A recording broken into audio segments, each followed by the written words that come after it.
തികഞ്ഞ ദൈവസ്നേഹത്തിലേക്ക് ഞാൻ നിങ്ങളെ എല്ലാവരെയും സസന്തോഷം സ്വാഗതം ചെയ്യുന്നു.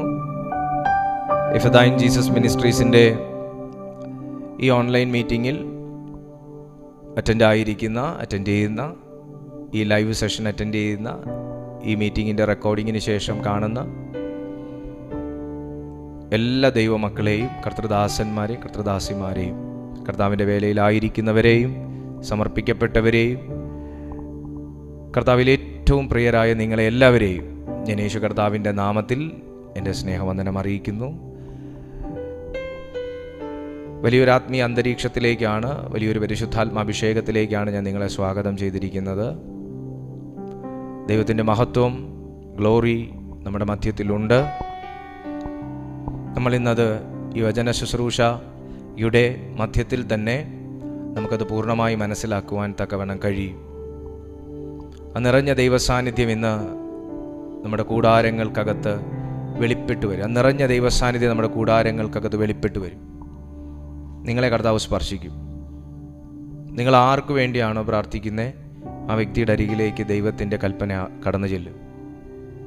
നിങ്ങൾ ആർക്കു വേണ്ടിയാണോ പ്രാർത്ഥിക്കുന്നത്, ആ വ്യക്തിയുടെ അരികിലേക്ക് ദൈവകൽപ്പന കടന്നു ചെല്ലും. ലോകം എത്ര വെറുക്കുന്ന വ്യക്തിയെയും, ലോകം എത്ര സ്നേഹിക്കാത്ത വ്യക്തിയെയും, ഒരുപക്ഷെ നമ്മൾ തന്നെ വെറുത്തു പോകുന്ന വ്യക്തികളെ പോലും യേശു സ്നേഹിക്കുന്നു. നമുക്ക് തന്നെ ഒട്ടും അങ്ങോട്ട് അക്സെപ്റ്റ് ചെയ്യാൻ പറ്റാത്ത ഒരു വ്യക്തിയാണെങ്കിൽ പോലും യേശു സ്നേഹിക്കുന്നു. അതുകൊണ്ടാണ് അവിടുത്തെ നാമത്തെ ദൈവപുത്രൻ എന്ന് വിളിക്കുന്നത്.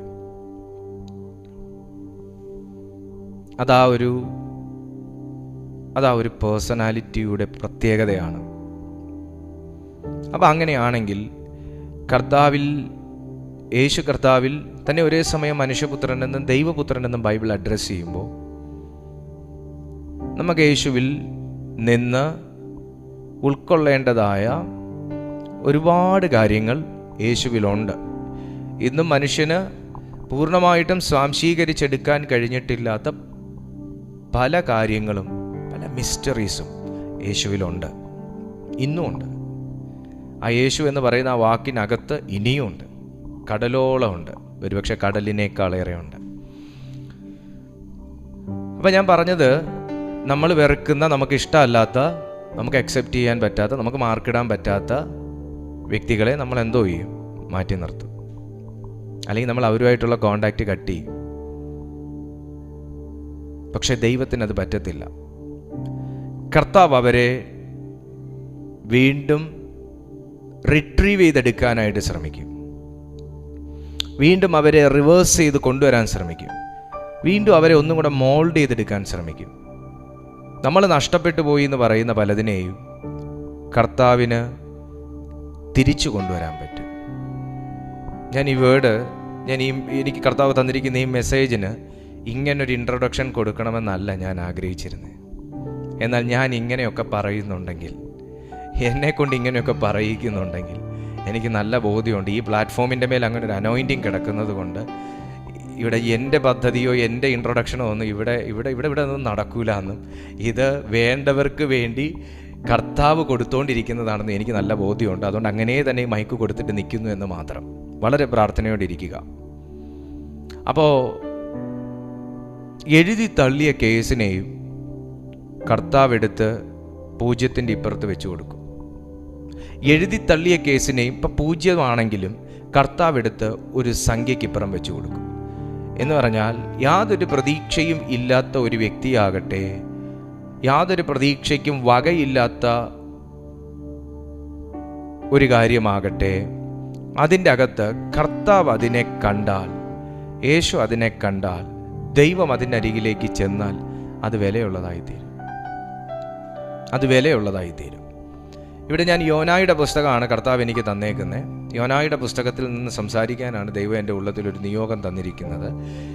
യോനായുടെ പുസ്തകം നമ്മൾ പഠിക്കുമ്പോൾ അതിൻ്റെ 4-ാമത്തെ അധ്യായം, യോന എന്ന് പറയുന്ന ഒരു ചരിത്ര പുരുഷന് കർത്താവ് നിയോഗങ്ങൾ കൊടുക്കുകയാണ്. ഞാൻ ഈ മീറ്റിംഗ് തുടങ്ങുന്നതിന് മുൻപേയും ഞാൻ ഇങ്ങനൊരു വാക്ക് പറഞ്ഞു, എന്തെങ്കിലും ഹോളി സ്പിരിറ്റ് നിങ്ങളുടെ ഉള്ളിൽ നിർബന്ധിച്ചാൽ, മീൻസ് ഇപ്പം ഞാൻ അതിനൊരു എക്സാമ്പിൾ പറഞ്ഞത് ഇങ്ങനെയാണ്. കഴിഞ്ഞ ആഴ്ച ഒരു രോഗിയായ ഒരു വ്യക്തി അടുത്ത് വന്ന് എവിടെ പോകാമെന്ന് ചോദിച്ചു. ഹോസ്പിറ്റലിൽ പോകാമെന്ന് പറഞ്ഞാൽ അവർക്ക് വേണ്ടി പ്രാർത്ഥിക്കാൻ തോന്നിയില്ല. എന്നാൽ ഇന്ന് മറ്റൊരു രോഗി നിങ്ങളുടെ അടുത്ത് വന്നിട്ട് എവിടെ പോകാമെന്ന് ചോദിച്ചു ഹോസ്പിറ്റലിൽ പോവുകയാണെന്ന് പറയുകയാണെങ്കിൽ ഒന്ന് പ്രാർത്ഥിക്കണമെന്ന് തോന്നുകയാണെങ്കിൽ നിങ്ങൾ അതിനവിടെ ഫുൾ സ്റ്റോപ്പ് ഇട്ടിട്ട് പൊയ്ക്കളയരുത്. നിങ്ങൾ പ്രാർത്ഥിക്കണം. കാരണം അത് നിങ്ങളുടെ മേൽ അന്നത്തെ ആ ഒരു സമയം നിങ്ങൾക്ക് ദൈവമായിട്ടൊരു നിയോഗമാണ്. ആ ഒരു നിയോഗം നിങ്ങൾ ചെയ്യുന്നതിലൂടെ മറ്റെന്തൊക്കെയോ നിങ്ങൾക്ക് ഓപ്പൺ ആകാനുണ്ട്, മറ്റെന്തൊക്കെയോ ശുശ്രൂഷകൾ ദൈവം നിന്നെ ഏൽപ്പിക്കാനുണ്ട്. ഹല്ലേലൂയ. ഇവിടെ യോനായ്ക്ക് കർത്താവ് യോനായുടെ പുസ്തകം 1-ാമത്തെ അധ്യായം പഠിക്കുമ്പം നിയോഗം കൊടുക്കുകയാണ്.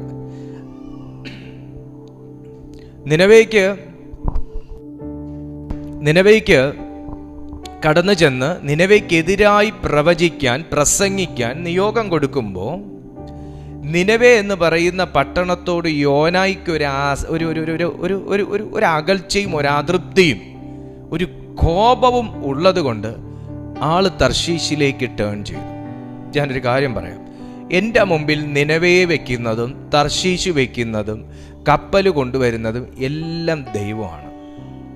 യോനായുടെ പുസ്തകം ഒന്ന് വചനം വായിച്ചിട്ട് ഞാൻ നിങ്ങളോട് സംസാരിക്കാം. യോനായുടെ പുസ്തകം 4-ാമത്തെ അധ്യായം അതിൻ്റെ 1-ാമത്തെ വാക്യം.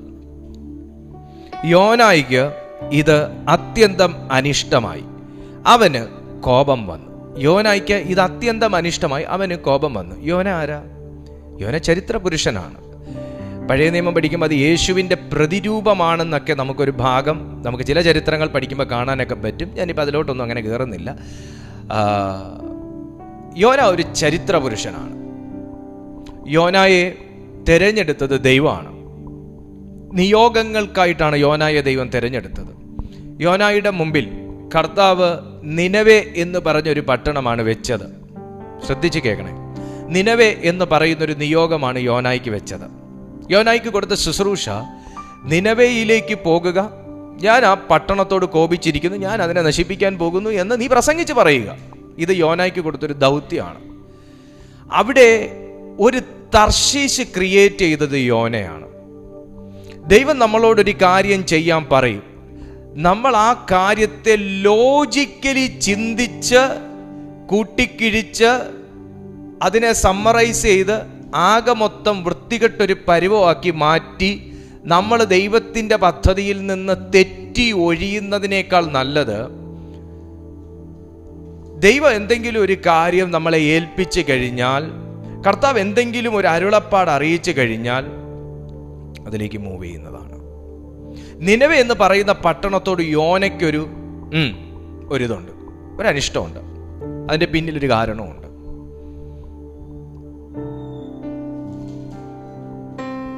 ആ പട്ടണം വിഗ്രഹങ്ങളെ ആരാധിക്കുന്നൊരു പട്ടണമാണ്. ആ പട്ടണത്തെ ഭരിക്കുന്നൊരു ദേവതയുണ്ട്. ആ ദേവതയാണ് അവർ ആരാധിക്കുന്നത്. പാപത്തിൻ്റെ ഒരു പട്ടണമാണത്. പാപം ചെയ്യുന്ന ജനം മുഴുവനും വിഗ്രഹാരാധികളായിട്ടും ജനം മുഴുവനും ദൈവത്തിന് വിരോധം, ദൈവത്തെ കോപിപ്പിക്കുന്ന തരത്തിൽ ജീവിക്കുന്ന ഒരു പട്ടണമാണ്. ആ പട്ടണത്തെ ഭരിക്കുന്ന ഒരു രാജാവുമുണ്ട്. അപ്പം ആ പട്ടണത്തിനെതിരെ പ്രവചിച്ച് പറയാനാണ് യോനായോട് ദൈവത്തിൻ്റെ ആത്മാവ് സംസാരിച്ചത് എങ്കിലും യോന അവിടെ ചില കാര്യങ്ങൾ യോനായുടെ ഇഷ്ടം അതിൻ്റെ കൂടെ കൂട്ടിച്ചേർത്തപ്പോൾ യോനായുടെ യാത്ര അവിടെ മുടങ്ങി. യോനായായിട്ട് മുടക്കി എന്ന് നമുക്കവിടെ തോന്നും. പക്ഷെ ദൈവം ഏൽപ്പിച്ച ഒരു ദൗത്യത്തിലേക്ക് ആ മനുഷ്യന് കയറാൻ പറ്റാത്തതിൻ്റെ കാരണം അദ്ദേഹം പല കാര്യങ്ങളും തൻ്റെ സ്വന്തം ഇഷ്ടത്തെ ദൈവശബ്ദത്തോടുകൂടെ കൂട്ടി യോജിപ്പിച്ചതുകൊണ്ടാണ്. യോനായ്ക്ക് കോപം വന്നു. ഒരു കോപം വന്നപ്പോൾ യോനായ്ക്ക് അനിഷ്ടം വന്നു. യോനായ്ക്ക് ഒരു അനിഷ്ടം വന്നപ്പോൾ താൻ ദൈവത്തിൻ്റെ കൽപ്പന മറുതലിക്കുന്ന ഒരു ചരിത്ര പുരുഷനായി മാറിയോ? ഒന്ന് ഓർത്തു നോക്കിയേ. ഒരു കോപം, നമുക്കൊരാളോടുള്ള ഇഷ്ടമില്ലായ്മ, നമുക്കൊരാളോടുള്ള കോപം, നമുക്കൊരാളോടുള്ള അതൃപ്തി നമ്മെ ദൈവത്തിൻ്റെ കൽപ്പനകളിൽ നിന്ന് വ്യതിചലിപ്പിക്കുമെന്ന് ഈ തിരുവെഴുത്ത് നമുക്ക് മുമ്പിൽ തെളിയിക്കുകയാണ്. നമ്മളൊരു സ്പിരിച്വൽ ബീയിങ് ആയിരിക്കുമ്പോൾ തന്നെ നമ്മളൊരു ആത്മീയ മനുഷ്യനായിരിക്കുമ്പോൾ തന്നെ അതേ ആത്മീയ മനുഷ്യനിൽ വർക്ക് ചെയ്യുന്ന ഒരു ജഡിക മനുഷ്യനും കൂടെ യോനായിൽ വർക്ക് ചെയ്തു എന്നുള്ളത് തെളിവാണ്. കാരണം അനിഷ്ടവും കോപവും പാർഷ്യാലിറ്റി ഒന്നും വരുന്നത് സ്പിരിറ്റിൽ നിന്നല്ല. അപ്പൊ സ്പിരിച്വൽ ആണെന്ന് പറയുമ്പോഴും സ്പിരിച്വാലിറ്റിക്ക് ചേരാത്ത ഒരു ഫീലിങ്സ്, ഒരു ഇമോഷൻ അദ്ദേഹത്തിൽ വന്നപ്പോ ആക്ച്വലി അദ്ദേഹം ഇവിടെ വയലേറ്റ് ചെയ്തിരിക്കുന്നത് നിനവയോടുള്ള പ്രവചനത്തെ ഒന്നുമല്ല, നിനവയിലേക്കുള്ള യാത്രയോ അല്ല. ഇവിടെ വയലേറ്റ് ചെയ്തിരിക്കുന്നത് ദൈവത്തിൻ്റെ റൂളാണ്. ഞാനാണെങ്കിലും നിങ്ങളാണെങ്കിലും ദൈവത്തിൻ്റെ റൂൾസിൽ നിൽക്കുന്ന കാലം വരെ ഉള്ള പകിട്ടേ ഉള്ളൂ. ഈ വേൾഡ് എന്ന് വെച്ചാൽ സാത്താൻ്റെ കയ്യിലാണ് ഈ സമയം. എന്നാൽ ഇവിടെ നമ്മളൊക്കെ നിന്ന് പിഴച്ചു പോകുന്നു എന്നുണ്ടെങ്കിൽ എവിടെയൊക്കെയോ നമ്മൾ ദൈവത്തിൻ്റെ റൂൾസിനകത്ത് നിൽക്കുന്നു എന്നുള്ളത് കൊണ്ടാണ്. എല്ലാ അർത്ഥത്തിലും ഇല്ല, എന്നാൽ എല്ലാ അർത്ഥത്തിലും വേണം. അതാണ് ദൈവം ആഗ്രഹിക്കുന്നത്. നമ്മൾ റൂൾസ് വയലേറ്റ് ചെയ്യുമ്പോൾ അതിൻ്റെ എല്ലാ കോൺസിക്വൻസസ് നമ്മൾ അനുഭവിക്കുന്നുണ്ട്. നമ്മൾ ദൈവ ഇഷ്ടമില്ലാത്ത കാര്യങ്ങൾ ചെയ്യുമ്പോൾ അതിൻ്റെ കോൺസിക്വൻസസ് അനുഭവിക്കുന്നുണ്ട്. ദൈവ ഇഷ്ടമില്ലാത്ത കാര്യങ്ങളിൽ നമ്മൾ പോയി കൈ കൊടുക്കുമ്പോൾ നമ്മൾ അതിൻ്റെ കോൺസിക്വൻസസ് അനുഭവിക്കുന്നുണ്ട്. ദൈവം വ്യസനിക്കുന്ന സമയത്ത് നമ്മൾ അതിൻ്റെ പരിണിത ഫലങ്ങളെല്ലാം നമ്മൾ അനുഭവിക്കുന്നവരാണ്. എന്താ ആ ചരിത്രങ്ങൾ അല്ലെങ്കിൽ ആ സംഭവങ്ങളൊക്കെ നമ്മളോട് കൺവേ ചെയ്യാൻ ആഗ്രഹിക്കുന്നത്? അതെന്താ നമ്മളെ ടീച്ച് ചെയ്യുന്നതെന്ന് ചോദിച്ചാൽ, ദൈവത്തിൻ്റെ റൂൾസിൽ നിൽക്കുമ്പോൾ ഒരു അനുഗ്രഹമുണ്ട്, ദൈവത്തിൻ്റെ കൽപ്പനകൾക്കകത്ത് നിൽക്കുമ്പോൾ ഒരു അനുഗ്രഹമുണ്ട്, ദൈവത്തിൻ്റെ വാക്കിന് ആമേൻ പറഞ്ഞ് മൂവ് ചെയ്യുമ്പോൾ ഉള്ള ഒരു പീസ്ഫുൾ ആയിട്ടുള്ളൊരു അറ്റ്മോസ്ഫിയർ ഉണ്ട്, അല്ലേ? ഹല്ലേലൂയ. പക്ഷെ ഈ അറ്റ്മോസ്ഫിയർ ഇപ്പോൾ യോനയ്ക്കില്ല. കാര്യം എന്താ? ഓൾറെഡി യോന മനസ്സ് കലങ്ങിയിരിക്കുകയാണ്. കാരണം നിനവേ കാനഡ ആയിരുന്നെങ്കിൽ കൊള്ളായിരുന്നു, അല്ലേ? തൻ്റെ ഇഷ്ടത്തെ തൻ്റെ ജീവിതത്തോടുകൂടെ കൂട്ടി യോജിപ്പിക്കാൻ ശ്രമിച്ചപ്പോൾ താൻ ദൈവത്തിൻ്റെ റൂൾസ് വയലേറ്റ് ചെയ്തു. ഇവിടെ വചനം പറയുന്നത് നോക്കിയേ, അവൻ യഹോവയോട് പ്രാർത്ഥിച്ചു, അയ്യോ യഹോവേ, ഞാൻ എൻ്റെ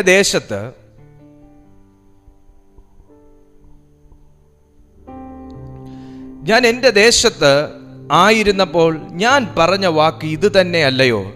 അതുകൊണ്ടായിരുന്നു ഞാൻ തർശീശിലേക്ക് ബന്ധപ്പെട്ട് ഓടിപ്പോയത്.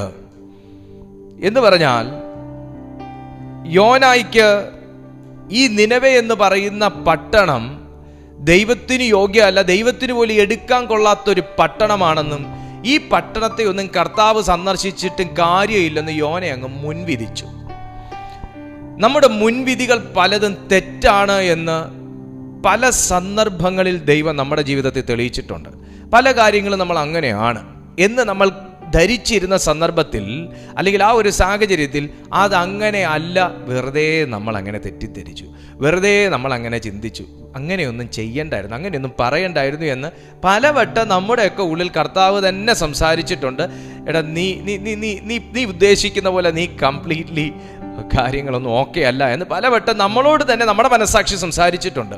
ഇവിടെ യോന ദൈവത്തിന് നേരെ വാദിക്കുകയാണ്, ഞാൻ തർശീശിലേക്ക് പോകാൻ കാരണം ഇതാ. അതിൻ്റെ കാരണം നമ്മൾ 1-ാമത്തെ അധ്യായം 2-ാമത്തെ അധ്യായം വായിച്ച് 3-ാമത്തെ അധ്യായം പകുതി വരെ വായിച്ചു വന്നാലേ നമുക്ക് അതിൻ്റെ കാരണങ്ങൾ പൂർണ്ണമായിട്ട് മനസ്സിലാകത്തുള്ളൂ. എന്തായാലും ദൈവം എന്നെ ഏൽപ്പിച്ച ഒരു കാര്യത്തിലേക്ക് ഞാൻ ഇനി കടക്കുകയാണ്. അതിതാണ്, ഒരു തണൽ നമ്മുടെ ജീവിതത്തിൽ ഉണ്ടായിരുന്നിട്ട് ആ തണൽ നമ്മെ വിട്ട് മാറി എന്ന് തോന്നുമ്പോൾ നമ്മൾ തളർന്നു പോകുന്നവരാകുമോ എന്ന ഒരു ചോദ്യം ഇന്നത്തെ ഈ സന്ദേശത്തിനകത്ത് ഉയരുന്നുണ്ട്.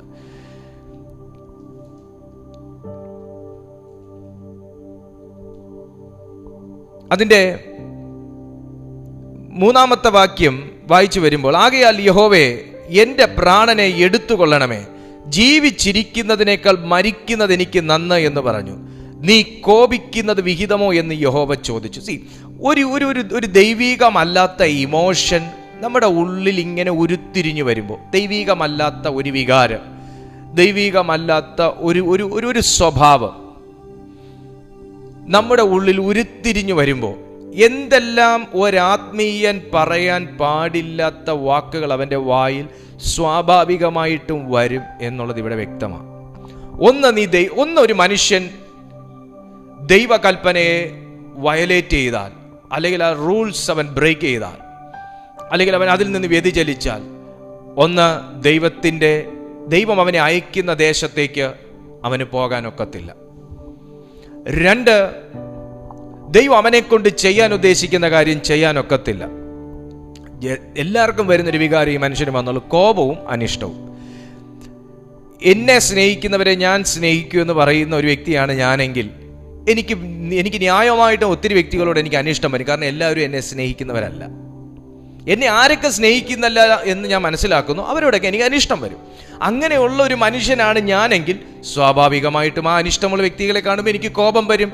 അങ്ങനെ എനിക്ക് കോപം വന്നാൽ ദൈവം അയക്കുന്ന എല്ലാ ഇടത്തേക്കും എനിക്ക് പോകാനൊക്കത്തില്ല. 1. 2, നീ പോയാൽ നിന്നിലൂടെ ഒരു ശുശ്രൂഷ വെളിപ്പെടാനുണ്ട്. ആ ശുശ്രൂഷ മേജറായിട്ടുള്ളൊരു മിനിസ്ട്രിയാണ്. അത് താഴേക്ക് വായിക്കുമ്പോൾ മനസ്സിലാവും. ആ മിനിസ്ട്രി നിന്റെ ഒരു വ്യക്തിയുടെ ഒരു താഴ്ന്ന ചിന്താഗതി കൊണ്ട് ആ മിനിസ്ട്രി ആ വ്യക്തിയെ കൊണ്ട് ദൈവത്തിന് ചെയ്തെടുക്കാനൊക്കത്തില്ല. 3, ഒരിക്കലും ഒരു ആത്മീയന്റെ വായിൽ വരാൻ പാടില്ലാത്തൊരു കാര്യമാണ് മരണത്തെക്കുറിച്ച്. മരണത്തെക്കുറിച്ച് എന്ന് പറയുമ്പോൾ എന്നെ അങ്ങ് കൊല്ല്, എന്നെ അങ്ങ് എടുത്തോ, എന്നെ ആർക്കും വേണ്ട, ഞാൻ അങ്ങോട്ട് വരാൻ തയ്യാറാന്നൊക്കെ പറഞ്ഞ് നമ്മൾ വലിയ വായിൽ വർത്താനം പറയുമ്പോൾ അതൊന്നും ഒരു ആത്മീയന് ചേരുന്ന ഒരു വാക്കല്ല എന്ന് ദൈവാത്മാവ് ഇവിടെ വെളിപ്പെടുത്തുന്നു. നമ്മുടെ ബുദ്ധിമുട്ടുകളും നമ്മുടെ സംഘർഷങ്ങളൊക്കെ നമ്മുടെ ഉള്ളിൽ ഇങ്ങനെ വർദ്ധിക്കുന്ന സന്ദർഭത്തിൽ ഏലിയാവ് ഒരിക്കൽ പറഞ്ഞു, എൻ്റെ പ്രാണനെ എടുത്തു കൊള്ളണമേ എന്ന് പറഞ്ഞു. പക്ഷെ കർത്താവ് എടുത്തില്ല. ഇവിടെ പറയാം, ആകയാൽ യഹോവ എൻ്റെ പ്രാണനെ എടുത്തുകൊള്ളണമേ, ജീവിച്ചിരിക്കുന്നതിനേക്കാൾ മരിക്കുന്നത് എനിക്ക് നല്ല തോന്നിപ്പോയി അദ്ദേഹത്തിന്. കാരണം ജീവിച്ചിരിക്കുന്നതിനേക്കാൾ മരിക്കുന്നത് എനിക്ക് നല്ലത് എന്ന് താൻ അവിടെ ഉറയ്ക്കുമ്പോൾ, ഇവിടെ ദൈവം നേരത്തെ പറഞ്ഞേക്ക്, നീ ജീവിച്ചിരുന്ന് നിന്നെയും കൊണ്ട് ചെയ്യിക്കാനുള്ള ഒത്തിരി കാര്യങ്ങൾ എനിക്കുണ്ടെന്ന്. അതിലൊരേ ഒരു ശുശ്രൂഷ മാത്രമാണ് നിനവയിലേക്കുള്ള യാത്രയും നിനവയോടുള്ള പ്രസംഗവും. അത് അദ്ദേഹം അങ്ങ് സൗകര്യപൂർവ്വം മറന്നിട്ട് ഞാൻ ജീവിച്ചിരിക്കുന്നതിനേക്കാൾ മരിക്കുന്നത് നല്ലത് എന്ന് അദ്ദേഹത്തോട് സംസാരിച്ച സ്പിരിറ്റ് ഏതാണ്? ഒരാത്മീയന്റെ ജീവിതത്തിൽ സ്പിരിറ്റിനെ ഐഡന്റിഫൈ ചെയ്യാതെ ജീവിച്ചാൽ അവന്റെ ലൈഫ് തകർച്ചയിലായി പോകും. ഒരാത്മീയന്റെ ജീവിതത്തിൽ അവനെ ഗൈഡ് ചെയ്യുന്ന സ്പിരിറ്റ് ഏതാണ്? ഒരു ദിവസത്തിൽ അവനെ ഹോളി സ്പിരിറ്റ് എത്ര സമയം ഗൈഡ് ചെയ്യുന്നു? ഹോളി സ്പിരിറ്റ് അല്ലാതെ മറ്റൊരു സ്പിരിറ്റ് എന്നെ റൂൾ ചെയ്തിട്ടുണ്ടെങ്കിൽ അതെന്തുകൊണ്ട്, അത് ഏത് സമയം, അത് എങ്ങനെ എന്നൊരാത്മീയൻ മനസ്സിലാക്കിയില്ലെങ്കിൽ അവൻ്റെ ജീവിതത്തിനകത്ത് പാകപ്പിഴവരും അവന് പരാജയങ്ങളുണ്ടാകും. എന്നാൽ ഇന്ന് ഞാൻ ആത്മാവിൽ ഈ സന്ദേശം പറഞ്ഞുകൊണ്ടിരിക്കുമ്പോൾ കൈമാറുകയാണ്. ദൈവത്തിൻ്റെ ആത്മാവിൽ നിന്ന് മറ്റൊരാത്മാവിലേക്ക് നിന്നെ വ്യതിചലിപ്പിക്കുന്ന, ദൈവത്തിൻ്റെ നിയന്ത്രണത്തിൽ നിന്ന് മറ്റൊരു നിയന്ത്രണത്തിലേക്ക് നിങ്ങളെ കൺവേർട്ട് ചെയ്യുന്ന, ദൈവിക സുവിശേഷത്തിൽ നിന്ന് മറ്റൊരു സുവിശേഷത്തിലേക്ക് നിങ്ങളെ കൺവേർട്ട് ചെയ്യുന്ന എല്ലാ ശത്രുവിൻ്റെ ഇൻഫ്ലുവൻസുകളും യേശുവിൻ്റെ നാമത്തിൽ കട്ടാകട്ടെ. കർത്താവ് ഒരൊറ്റ ചോദ്യമേ ഇത്രയും മറുപടിക്ക് ചോദിച്ചുള്ളൂ, നീ കോപിക്കുന്നത് വിഹിതമോ? ദൈവം അവന് വിഭാഗിച്ചു കൊടുത്ത സ്ഥലത്ത്, ദൈവം യോനയ്ക്ക് കൊടുത്തിരുന്ന സ്ഥലത്ത് താൻ നിൽക്കാതെ, അങ്ങോട്ടേക്ക് പോകാതെ മറുവശത്ത് വന്നു നിന്നുകൊണ്ട് ദൈവത്തിന് നേരെ കോപിക്കുന്നത്, നിനവയോട് കോപിക്കുന്നത് വിഹിതമോ? 5-ാമത്തെ വാക്യത്തിൽ കർത്താവ് ഒരു തീരുമാനം എടുക്കുകയാണ്, യോനയെ ടീച്ച് ചെയ്യാം. ഇതുപോലെ ഒത്തിരി യോനമാരെ കർത്താവ് ടീച്ച് ചെയ്തിട്ടുണ്ട്, ഇൻക്ലൂഡിങ് മീ.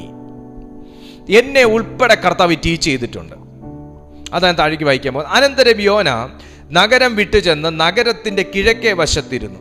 അവിടെ ഒരു കുടിലുണ്ടാക്കി നഗരത്തിന് എന്തു ഭവിക്കുമെന്ന് കാണുവോളം അതിൻ കീഴെ തണലിൽ പാർത്തു. ശ്രദ്ധിച്ച് കേൾക്കുക. നിനവയെ കർത്താവ് മുടിക്കും. ഇത് യോനയുടെ കണ്ണുകൊണ്ട് കാണണം. കാരണം യോന ഇത് പ്രവചിച്ചു പോയി. നിനവെ എന്ന് പറയുന്ന പട്ടണത്തിലേക്ക് യോനയെ കർത്താവ് നിർബന്ധിച്ചയപ്പിച്ച് പ്രവചിച്ചു പോയി. ഇനി ഈ പ്രവചനം നടന്നില്ല എന്നുണ്ടെങ്കിൽ യോനയ്ക്ക് കേട്, ഈ പട്ടണം തകരണമെന്ന് യോനയ്ക്കും ആഗ്രഹമുണ്ട്. ഹല്ലേലൂയ. ഈ പട്ടണം മുടിയണമെന്ന് യോനയ്ക്കും ആഗ്രഹമുണ്ട്. ഞാനൊരു ദൈവശബ്ദം താങ്കളിലേക്ക് അറിയിക്കാൻ പോവാണ്. പ്രാർത്ഥിക്കുന്നവർക്ക് പോലും പ്രാർത്ഥിക്കുന്ന ഒരുവൻ തകരണമെന്ന് വല്ലാതെ ആഗ്രഹം ജനിപ്പിച്ചു കൊണ്ടിരിക്കുകയാണ് സാത്താൻ ഈ കാലഘട്ടത്തിൽ. ആത്മീയത്തിൽ നിൽക്കുന്നവർ പോലും ആത്മീയത്തിൽ തുടരുന്ന ഒരു വ്യക്തിയെ എങ്ങനെയെങ്കിലും ഇടിച്ചു തള്ളിയിടണമെന്ന് വല്ലാതെ സാത്താൻ ഉള്ളത്തിൽ ചിന്തിപ്പിക്കുന്ന ഒരു കാലഘട്ടത്തിലാണ് നമ്മൾ നിൽക്കുന്നത്. ദൈവദാസനായിരിക്കുന്ന ദൈവഭൃത്യനായിരിക്കുന്ന യോനയ്ക്ക് അങ്ങനെ ചിന്തിക്കുന്നത് ന്യായമാണോ? യോന ആ പട്ടണത്തിന് വേണ്ടി പ്രാർത്ഥിക്കുകയല്ലേ വേണ്ടേ? എന്നാൽ യോന ആ പട്ടണം തകരുന്നത് കാത്തിരിക്കുന്ന ഒരു സന്ദർഭം നമ്മളിവിടെ കാണുമ്പോൾ ചില ശരിയായ തീരുമാനങ്ങൾ എടുക്കുന്ന ചില വ്യക്തികളെ നമുക്ക് 3-ാമത്തെ അധ്യായത്തിൽ കാണാൻ പറ്റും. 3-ാമത്തെ അധ്യായം 1-ാമത്തെ വാക്യം വായിക്കുമ്പോൾ യഹോവയുടെ അരുളപ്പാട് 2-ാം പ്രാവശ്യം യോനയോടുണ്ടായത് എന്തെന്നാൽ, നീ പുറപ്പെട്ട് മഹാനഗരമായ നിനവയിലേക്ക് ചെന്ന് ഞാൻ നിന്നോട് അരുളി ചെയ്യുന്ന പ്രസംഗം അതിനോട് പ്രസംഗിക്കുക. അങ്ങനെ യോന പുറപ്പെട്ടു യഹോവയുടെ കൽപ്പന പ്രകാരം നിനവയിലേക്ക് ചെന്നു. എന്നാൽ നിനവെ 3 ദിവസത്തെ വഴിയുള്ള അതിമഹത്തായ ഒരു നഗരമായിരുന്നു. യോന നഗരത്തിൽ കടന്ന് ആദ്യം 1 ദിവസത്തെ വഴി ചെന്ന് ഇനി 40 ദിവസം കഴിഞ്ഞാൽ നിനവെ ഉന്മൂലമാകും എന്ന് ഘോഷിച്ചു പറഞ്ഞു. എന്നാൽ നിനവേക്കാർ ദൈവത്തിൽ വിശ്വസിച്ചു. ഒന്ന് ശ്രദ്ധിച്ച് കേൾക്കണേ. നമുക്ക് വിരോധമുള്ള ഒരു വ്യക്തി ഏത് സെക്കൻഡിലാണ് മാനസാന്തരപ്പെടുന്നതെന്ന് നമുക്ക് പറയാനൊക്കത്തില്ല.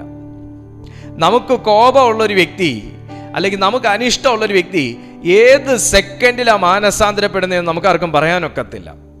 അതുകൊണ്ട് ആരോടെങ്കിലുമൊക്കെ വെറുപ്പോ, ആരോടെങ്കിലുമൊക്കെ കോപോ, ആരോടെങ്കിലുമൊക്കെ അനിഷ്ടം ഉണ്ടെങ്കിൽ ഇന്ന് ഈ വചനത്തിൻ്റെ മുമ്പിൽ മാറ്റിക്കുവാണ്. കാര്യം എന്നാന്ന് ചോദിച്ചാൽ ഞാൻ താഴേക്ക് പറഞ്ഞു വരിക.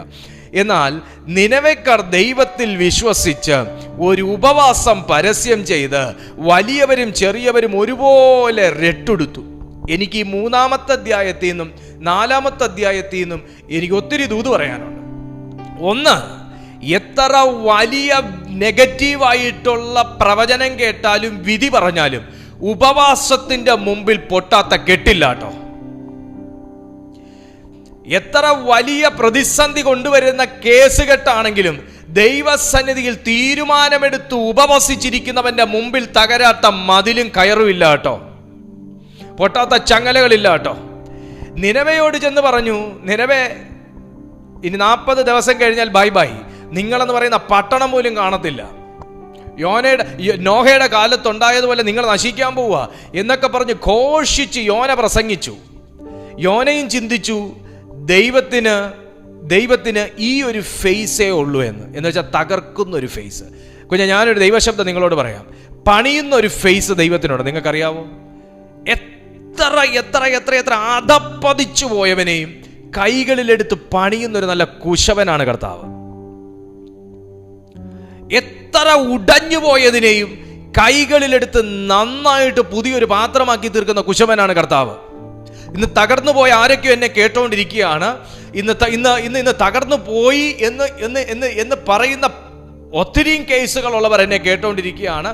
എൻ്റെ ഹെൽത്ത് സംബന്ധമായി ഞാൻ തകർന്നുപോയി, ഞാൻ ഫിനാൻഷ്യലി ഞാൻ തകർന്നുപോയി, എൻ്റെ ജീവിതത്തിൽ ഞാൻ തകർന്നുപോയി, കുടുംബത്തിൽ ഞാൻ തകർന്നുപോയി, എൻ്റെ കഴിവുകളെല്ലാം എനിക്ക് നഷ്ടപ്പെട്ടു, എൻ്റെ കൃപകൾ നഷ്ടപ്പെട്ടു, എൻ്റെ അഭിഷേകം പോയി, എൻ്റെ പ്രാർത്ഥന പോയി, എൻ്റെ അന്യഭാഷ പോയി എന്നൊക്കെ പറയുന്ന ഒത്തിരി പേർ എന്നെ കേട്ടോണ്ടിരിക്കുമ്പോൾ ഞാൻ ദൈവാത്മാവിൽ പറയുന്നു, ദൈവം നിന്നെ വെറുക്കുന്നില്ല, ദൈവം നിന്നെ കളയുന്നില്ല. നിന്റെ ജീവിതത്തിൽ ഇന്ന് സംഭവിച്ചതൊക്കെ ദൈവം കൈവിട്ടതിൻ്റെ ലക്ഷണമാണ് എന്നൊക്കെ നിങ്ങളോട് സാത്താൻ മന്ത്രിച്ചു തരുമ്പോൾ അതങ്ങനെ അല്ല എന്ന് തെളിയിക്കുന്ന ഒരു ദൈവശബ്ദം നിന്റെ അരികിലേക്ക് വരികയാണ്. നിനവേക്കാർ ഇത് കേട്ടപ്പോ, നിനവേലെ രാജാവ് ഇത്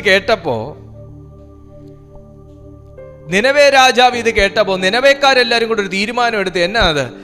യഹോവയുടെ നാമത്തിൽ ഒരു ഉപവാസം പ്രഖ്യാപിക്കാം. ഉപവാസത്തിനകത്ത് നിങ്ങൾക്ക് വിശ്വാസമുണ്ടോ?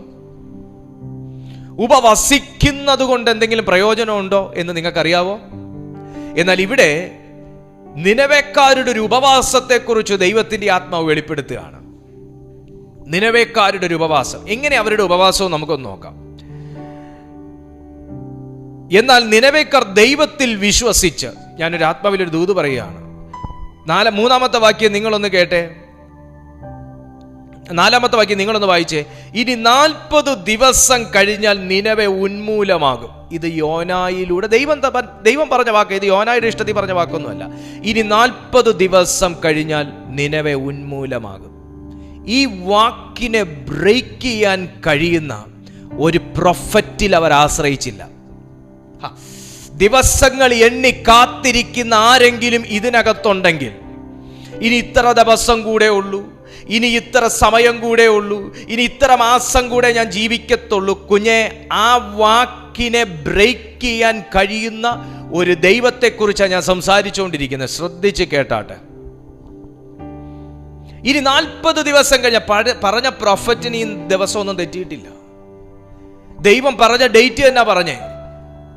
പക്ഷേ ദൈവത്താൽ പുറപ്പെടുവിച്ച ഒരു വിധിയെ ദൈവത്തെ കൊണ്ട് തന്നെ തിരിച്ചെടുപ്പിക്കാൻ തക്കവണ്ണം നിനവേക്കാർ ദൈവത്തിൽ വിശ്വസിച്ചു എന്ന് പറയുമ്പോൾ എന്ത് ക്വാളിറ്റിയാണ് നിനവേക്കാർ ദൈവത്തിൻ്റെ മുമ്പിൽ വെച്ചത് എന്ന് ഞാനിവിടെ ചിന്തിക്കുക. നിനവെ പാപം ചെയ്തൊരു പട്ടണമാണ്. നിനവെ മിഥ്യാമൂർത്തികളെ ആരാധിക്കുന്ന, മിഥ്യാബിംബങ്ങളെ ഭജിക്കുന്ന ഒരു പട്ടണമാണ്. നിനവെ ദൈവത്തിന് വിരോധമായിരിക്കുന്ന ഒരു പട്ടണമാണ്. പക്ഷെ ആ പട്ടണത്തിലുള്ളവർ ദൈവത്തെ സ്വാധീനിച്ചു. ഞാൻ ആത്മാവിൽ ഒരു കാര്യം പറയാം. തിരുവെഴുത്ത് ഇങ്ങനെ പറയുന്നുണ്ട്, പിമ്പന്മാർ പലരും മുമ്പന്മാരും, മുമ്പന്മാർ പലരും പിമ്പന്മാരുമാകുന്നൊരു കാലഘട്ടം വരുമെന്ന്. പ്രിയപ്പെട്ട സുഹൃത്തെ, ഒരു കാലം മുൻപന്തിയിൽ വന്ന് പ്രാർത്ഥിച്ചുകൊണ്ടിരുന്ന നിങ്ങൾ ഇന്ന് പിൻപന്തിയിലായി പോയിട്ടില്ല എന്ന് ഉറപ്പുവരുത്തുക. മുൻപന്തിയിൽ നിന്ന് ദൈവകാര്യങ്ങൾ ചെയ്തുകൊണ്ടിരുന്നവർ, മുൻപന്തിയിൽ നിന്ന് ദൈവത്തിന് പ്രയോജനപ്പെട്ടുകൊണ്ടിരുന്നവർ, മുൻപന്തിയിൽ ആത്മാക്കളെ നേടിക്കൊണ്ടിരുന്നവർ, മുൻപന്തിയിൽ വിശ്വാസത്തിൽ നിന്നവർ, മുൻപന്തിയിൽ ഏത് കാര്യങ്ങൾക്കും ദൈവകൃപയോടെ നിന്നവർ പിന്നിലേക്ക് തഴയപ്പെട്ടില്ല, തള്ളപ്പെട്ടില്ല, പിന്നിലേക്ക് ബാക്ക് സ്ലൈഡ് ചെയ്തു പോയിട്ടില്ല എന്ന് ഉറപ്പുവരുത്തുക. ഹല്ലേലൂയ. ഈ ദൈവശബ്ദം കേട്ടതും നിനവേക്കാർ ഉപവാസം പ്രഖ്യാപിച്ചു. ഇന്ന് ആത്മാവിൽ ഞാൻ പറയാം, ഉപവസിച്ച് മടുത്തുപോയ ആരെങ്കിലും എന്നെ കേൾക്കുന്നുണ്ടോ? ഉപവാസത്തോട് അവിശ്വാസം തുടങ്ങി ആരെങ്കിലും എന്നെ കേൾക്കുന്നുണ്ടോ? ഉപവസിച്ചെന്റെ ആരോഗ്യം ക്ഷയിച്ചത് തന്നെ മിച്ചമെന്ന് പറയുന്ന ആരെങ്കിലും ഉണ്ടോ? എന്നാൽ നിനവയുടെ ഉപവാസം ശ്രദ്ധിക്കുക. എന്നാൽ നിനവേക്കാർ ദൈവത്തിൽ വിശ്വസിച്ചൊരു ഉപവാസം പരസ്യം ചെയ്തു. വലിയവരും ചെറിയവരും ഒരുപോലെ രട്ടുടുത്തു. ഇവിടെ വലിപ്പ ചെറുപ്പമൊന്നുമില്ല. ഇവിടെ പാസ്റ്റർ, വിശ്വാസി, വർഷിപ്പർ അങ്ങനെയൊന്നുമില്ല. എല്ലാവരും ഒരുപോലെ രട്ടുടുത്തു. ഉപവസിക്കുന്ന സന്ദർഭത്തിൽ എത്ര പേർ ഉപവസിക്കുന്നോ അത്രയും പേർക്കും ഒരേപോലെ ഒരേ മനസ്സ്, ഒരു യൂണിറ്റി ഉണ്ടാകണം. ഇയാൾ അപ്പുറത്ത് പോയി ഉപവസിച്ചോ, ഞാൻ വന്നിട്ട് ഞാൻ ഇരുന്ന് പ്രാർത്ഥിച്ചോളാം, ഞാൻ ഇവിടെ ഇരുന്ന് ഉപവസിച്ചോളാം, നിങ്ങൾ അവിടെ ഇരുന്ന് ഉപവസിക്കുക, ഞാൻ ഇവിടെ ഇരുന്ന് പ്രാർത്ഥിച്ചോളാം, നിങ്ങൾ അവിടെ ഇരുന്ന് പ്രാർത്ഥിക്കുക, ഞാൻ ഇന്ന് 2 നേരത്തെ ഫുഡ് മാത്രമേ സ്കിപ്പ് ചെയ്യുന്നുള്ളൂ. അതൊക്കെ നിങ്ങളുടെ ഇഷ്ടം. പക്ഷെ ഇവിടെ ഒരുപോലെ രട്ടുടുത്തു, ഒരുപോലെ. ഒരുമയ്ക്ക് പ്രാധാന്യമുണ്ട്, ഒരുമയ്ക്ക് പ്രാധാന്യമുണ്ട്. ഹല്ലേലൂയ. അവർ വലിയവരും ചെറിയവരും ഒരുപോലെ രട്ടുടുത്തു. പ്രാർത്ഥിക്കാൻ ഏൽപ്പിച്ചേച്ച് പോവരുത്. ഉപവസിക്കുന്ന വ്യക്തിയുടെ തലയെ കൂടെ കൊണ്ട് 2 വിഷയം കൂടെ കൊട്ടിയിട്ടിട്ട് നമ്മൾ പോവരുത്. ഒരുപോലെ രട്ടുടുത്തു. അതൊരു ഡിസിഷനാണ്. അമ്മ ഇന്ന് ഉപവസിക്കുവാണോ, ഇത് ഒരു വിഷയമുണ്ട്, ഈ വിഷയം കൂടെ ഒന്ന് പ്രാർത്ഥിച്ചേക്കണേ എന്ന് പറഞ്ഞ് നിങ്ങൾ പോയി ബിരിയാണി അടിക്കല്ലേ. ഒരുപോലെ രട്ടുടുത്തു. അമ്മ ഇന്ന് ഉപവാസമാണോ, എൻ്റെ എക്സാമിന് വേണ്ടി ഒന്ന് പ്രാർത്ഥിച്ചേക്കണേ എന്ന് പറഞ്ഞ് മോൾ ഇഡലിയും കഴിച്ചിട്ട് കോളേജിൽ പോവരുത്. കോളേജിൽ പോവരുതെന്നല്ല പാസ്റ്റർ പറഞ്ഞേ, ആ പേരും പറഞ്ഞ് ലീവ് എടുത്തിട്ട് വെറുതെ എനിക്ക് പ്രശ്നം ഉണ്ടാക്കല്ലേ. മോളെ പറ്റുമെങ്കിൽ നീയും കൂടെ ഉപവസിക്കണം. ഇല്ലെങ്കിൽ നിങ്ങൾ രണ്ടുപേരോട് ഉപവസിക്കാൻ പറ്റുന്നൊരു ദിവസം ഡിസൈഡ് ചെയ്യുന്നതല്ലേ നല്ലത്. മോളുടെ വിദ്യാഭ്യാസത്തിന് വേണ്ടി മദർ ഫാസ്റ്റ് ചെയ്യുമ്പോൾ മോള് 3 നേരത്തെ ഫുഡും കഴിച്ച് വാട്സാപ്പ് നോക്കി FBയിൽ ചാറ്റിങ് ചെയ്ത് പറ്റുമെങ്കിൽ ഒരു നല്ലൊരു സോങ്ങും കേട്ടിട്ട് കയറിക്കിടന്നാൽ അവിടുത്തെ മറുപടി ന്യായമായിട്ട് എന്ത് കിട്ടണോ നിങ്ങൾ ചിന്തിച്ചാൽ മതി. ഹല്ലേലൂയ. മോൾക്ക് വേണ്ടി പ്രാർത്ഥിക്കുന്നെങ്കിൽ അറ്റ്ലീസ്റ്റ് അവളും കൂടെ അറ്റ്ലീസ്റ്റ് 1 ടൈമെങ്കിലും അവൾ ആ ഒരു യൂണിറ്റിയോടുകൂടെ വന്നിരുന്ന് പ്രാർത്ഥിക്കണം. അങ്ങനെ ആരാർക്കു വേണ്ടി പ്രാർത്ഥിക്കുന്നുവോ അവരുടെയും കൂടെ ഒരു സഹകരണം ഉണ്ടാകണം. ഒരുമിച്ച് വലിയവരും ചെറിയവരും, ആ വാക്ക് നിങ്ങൾ ശ്രദ്ധിക്കണം, വലിയവരും ചെറിയവരും ഒരുപോലെ രട്ടുടുത്തു. അതൊരു ഒരുക്കമാണ്. അവരുടെ രാജവസ്ത്രം മാറ്റിവെച്ചു, അവരുടെ എല്ലാ മഹിമകളും മാറ്റിവെച്ചു, അവരുടെ കിരീടം മാറ്റിവെച്ചു, അവരുടെ സ്റ്റാർ മാറ്റിവെച്ചു, അവരുടെ യൂണിഫോം മാറ്റിവെച്ചു, ഒരുപോലെ രട്ടുടുത്തു. വർത്തമാനം നിനവേ രാജാവിന്റെ അടുക്കൽ എത്തിയാറേ അവൻ സിംഹാസനത്തിൽ നിന്ന് എഴുന്നേറ്റു. അതിൽ നിന്നൊക്കെ എഴുന്നേക്കുക എന്ന് പറഞ്ഞാൽ വലിയ പാടുള്ള കാര്യം. പൊസിഷൻ വിടുക, പൊസിഷനിൽ നിന്ന് എഴുന്നേക്കുക, പൊസിഷനിൽ നിന്ന് ഒരല്പ താഴേക്ക് വന്നൊരു സാധാരണക്കാരനെ പോലെ സംസാരിക്കുക, അല്ലെങ്കിൽ ഒരു സാധാരണ വ്യക്തി ഒരു സാധാരണക്കാരിലും സാധാരണക്കാരനാകുക എന്നൊക്കെ പറഞ്ഞാൽ ഈ കസേര പിടിച്ചുകൊണ്ടിരിക്കുന്നവരെ സംബന്ധിച്ചിടത്തോളം വലിയ ബുദ്ധിമുട്ടുള്ള കാര്യമാണ്. എന്നാൽ നിനവേക്കാരൻ്റെ പ്രത്യേകത ഇതാണ്. ആള് പാപിയൊക്കെ തന്നെയാണ്, ആളുടെ ദേശം പാപം ചെയ്യുന്ന ദേശമൊക്കെ തന്നെ, ആള് ദൈവത്തിന്റെ വിരോധിയൊക്കെ തന്നെയാണ്. പക്ഷേ ഒരു ദൈവശബ്ദം കേട്ട ആളുടെ അകം കത്തു എന്നുള്ള കാര്യം മനസ്സിലായി. രാജാവ് കേട്ടപ്പോ സിംഹാസനത്തിൽ നിന്ന് എഴുന്നേറ്റു. ഇവിടെ ഭൂമി കുലുക്കം ഉണ്ടാവുന്നു എന്ന് പറഞ്ഞാലും കസേര പിടിച്ചുകൊണ്ടിരിക്കും. Praise God. ഭൂമി കുലുങ്ങുന്നു എന്ന് പറഞ്ഞാലും പുള്ളി അഹങ്കാരം വിടത്തില്ല. ഭൂമി കുലുങ്ങുന്നു എന്ന് പറഞ്ഞാലും പുള്ളി ഒരു നേരെ യേശുവെ എന്ന് വിളിക്കത്തില്ല. പക്ഷെ ഇവിടെ രാജാവ് രാജാസനത്തിൽ നിന്ന് എഴുന്നേറ്റു. രാജസന്നിധിയിൽ സിംഹാസനത്തിൽ നിന്ന് എഴുന്നേറ്റു. രാജവസ്ത്രം നീക്കിവെച്ച് രട്ടുപുതച്ച് വെണ്ണീറിലിരുന്നു. സാധാരണക്കാരന്റെ കൂടെ ജോയിൻ ചെയ്തു. ഒരു വീടിനകത്ത് വിടുതൽ നടക്കണമെങ്കിൽ ഇങ്ങനെ തന്നെ, വീടിന്റെ ഹെഡ് മുതൽ ടെയിൽ വരെ ഒരുപോലെ ആയിരിക്കണം. അതിനകത്തുള്ളൊരു വിടുതൽ വേറെയാണ്.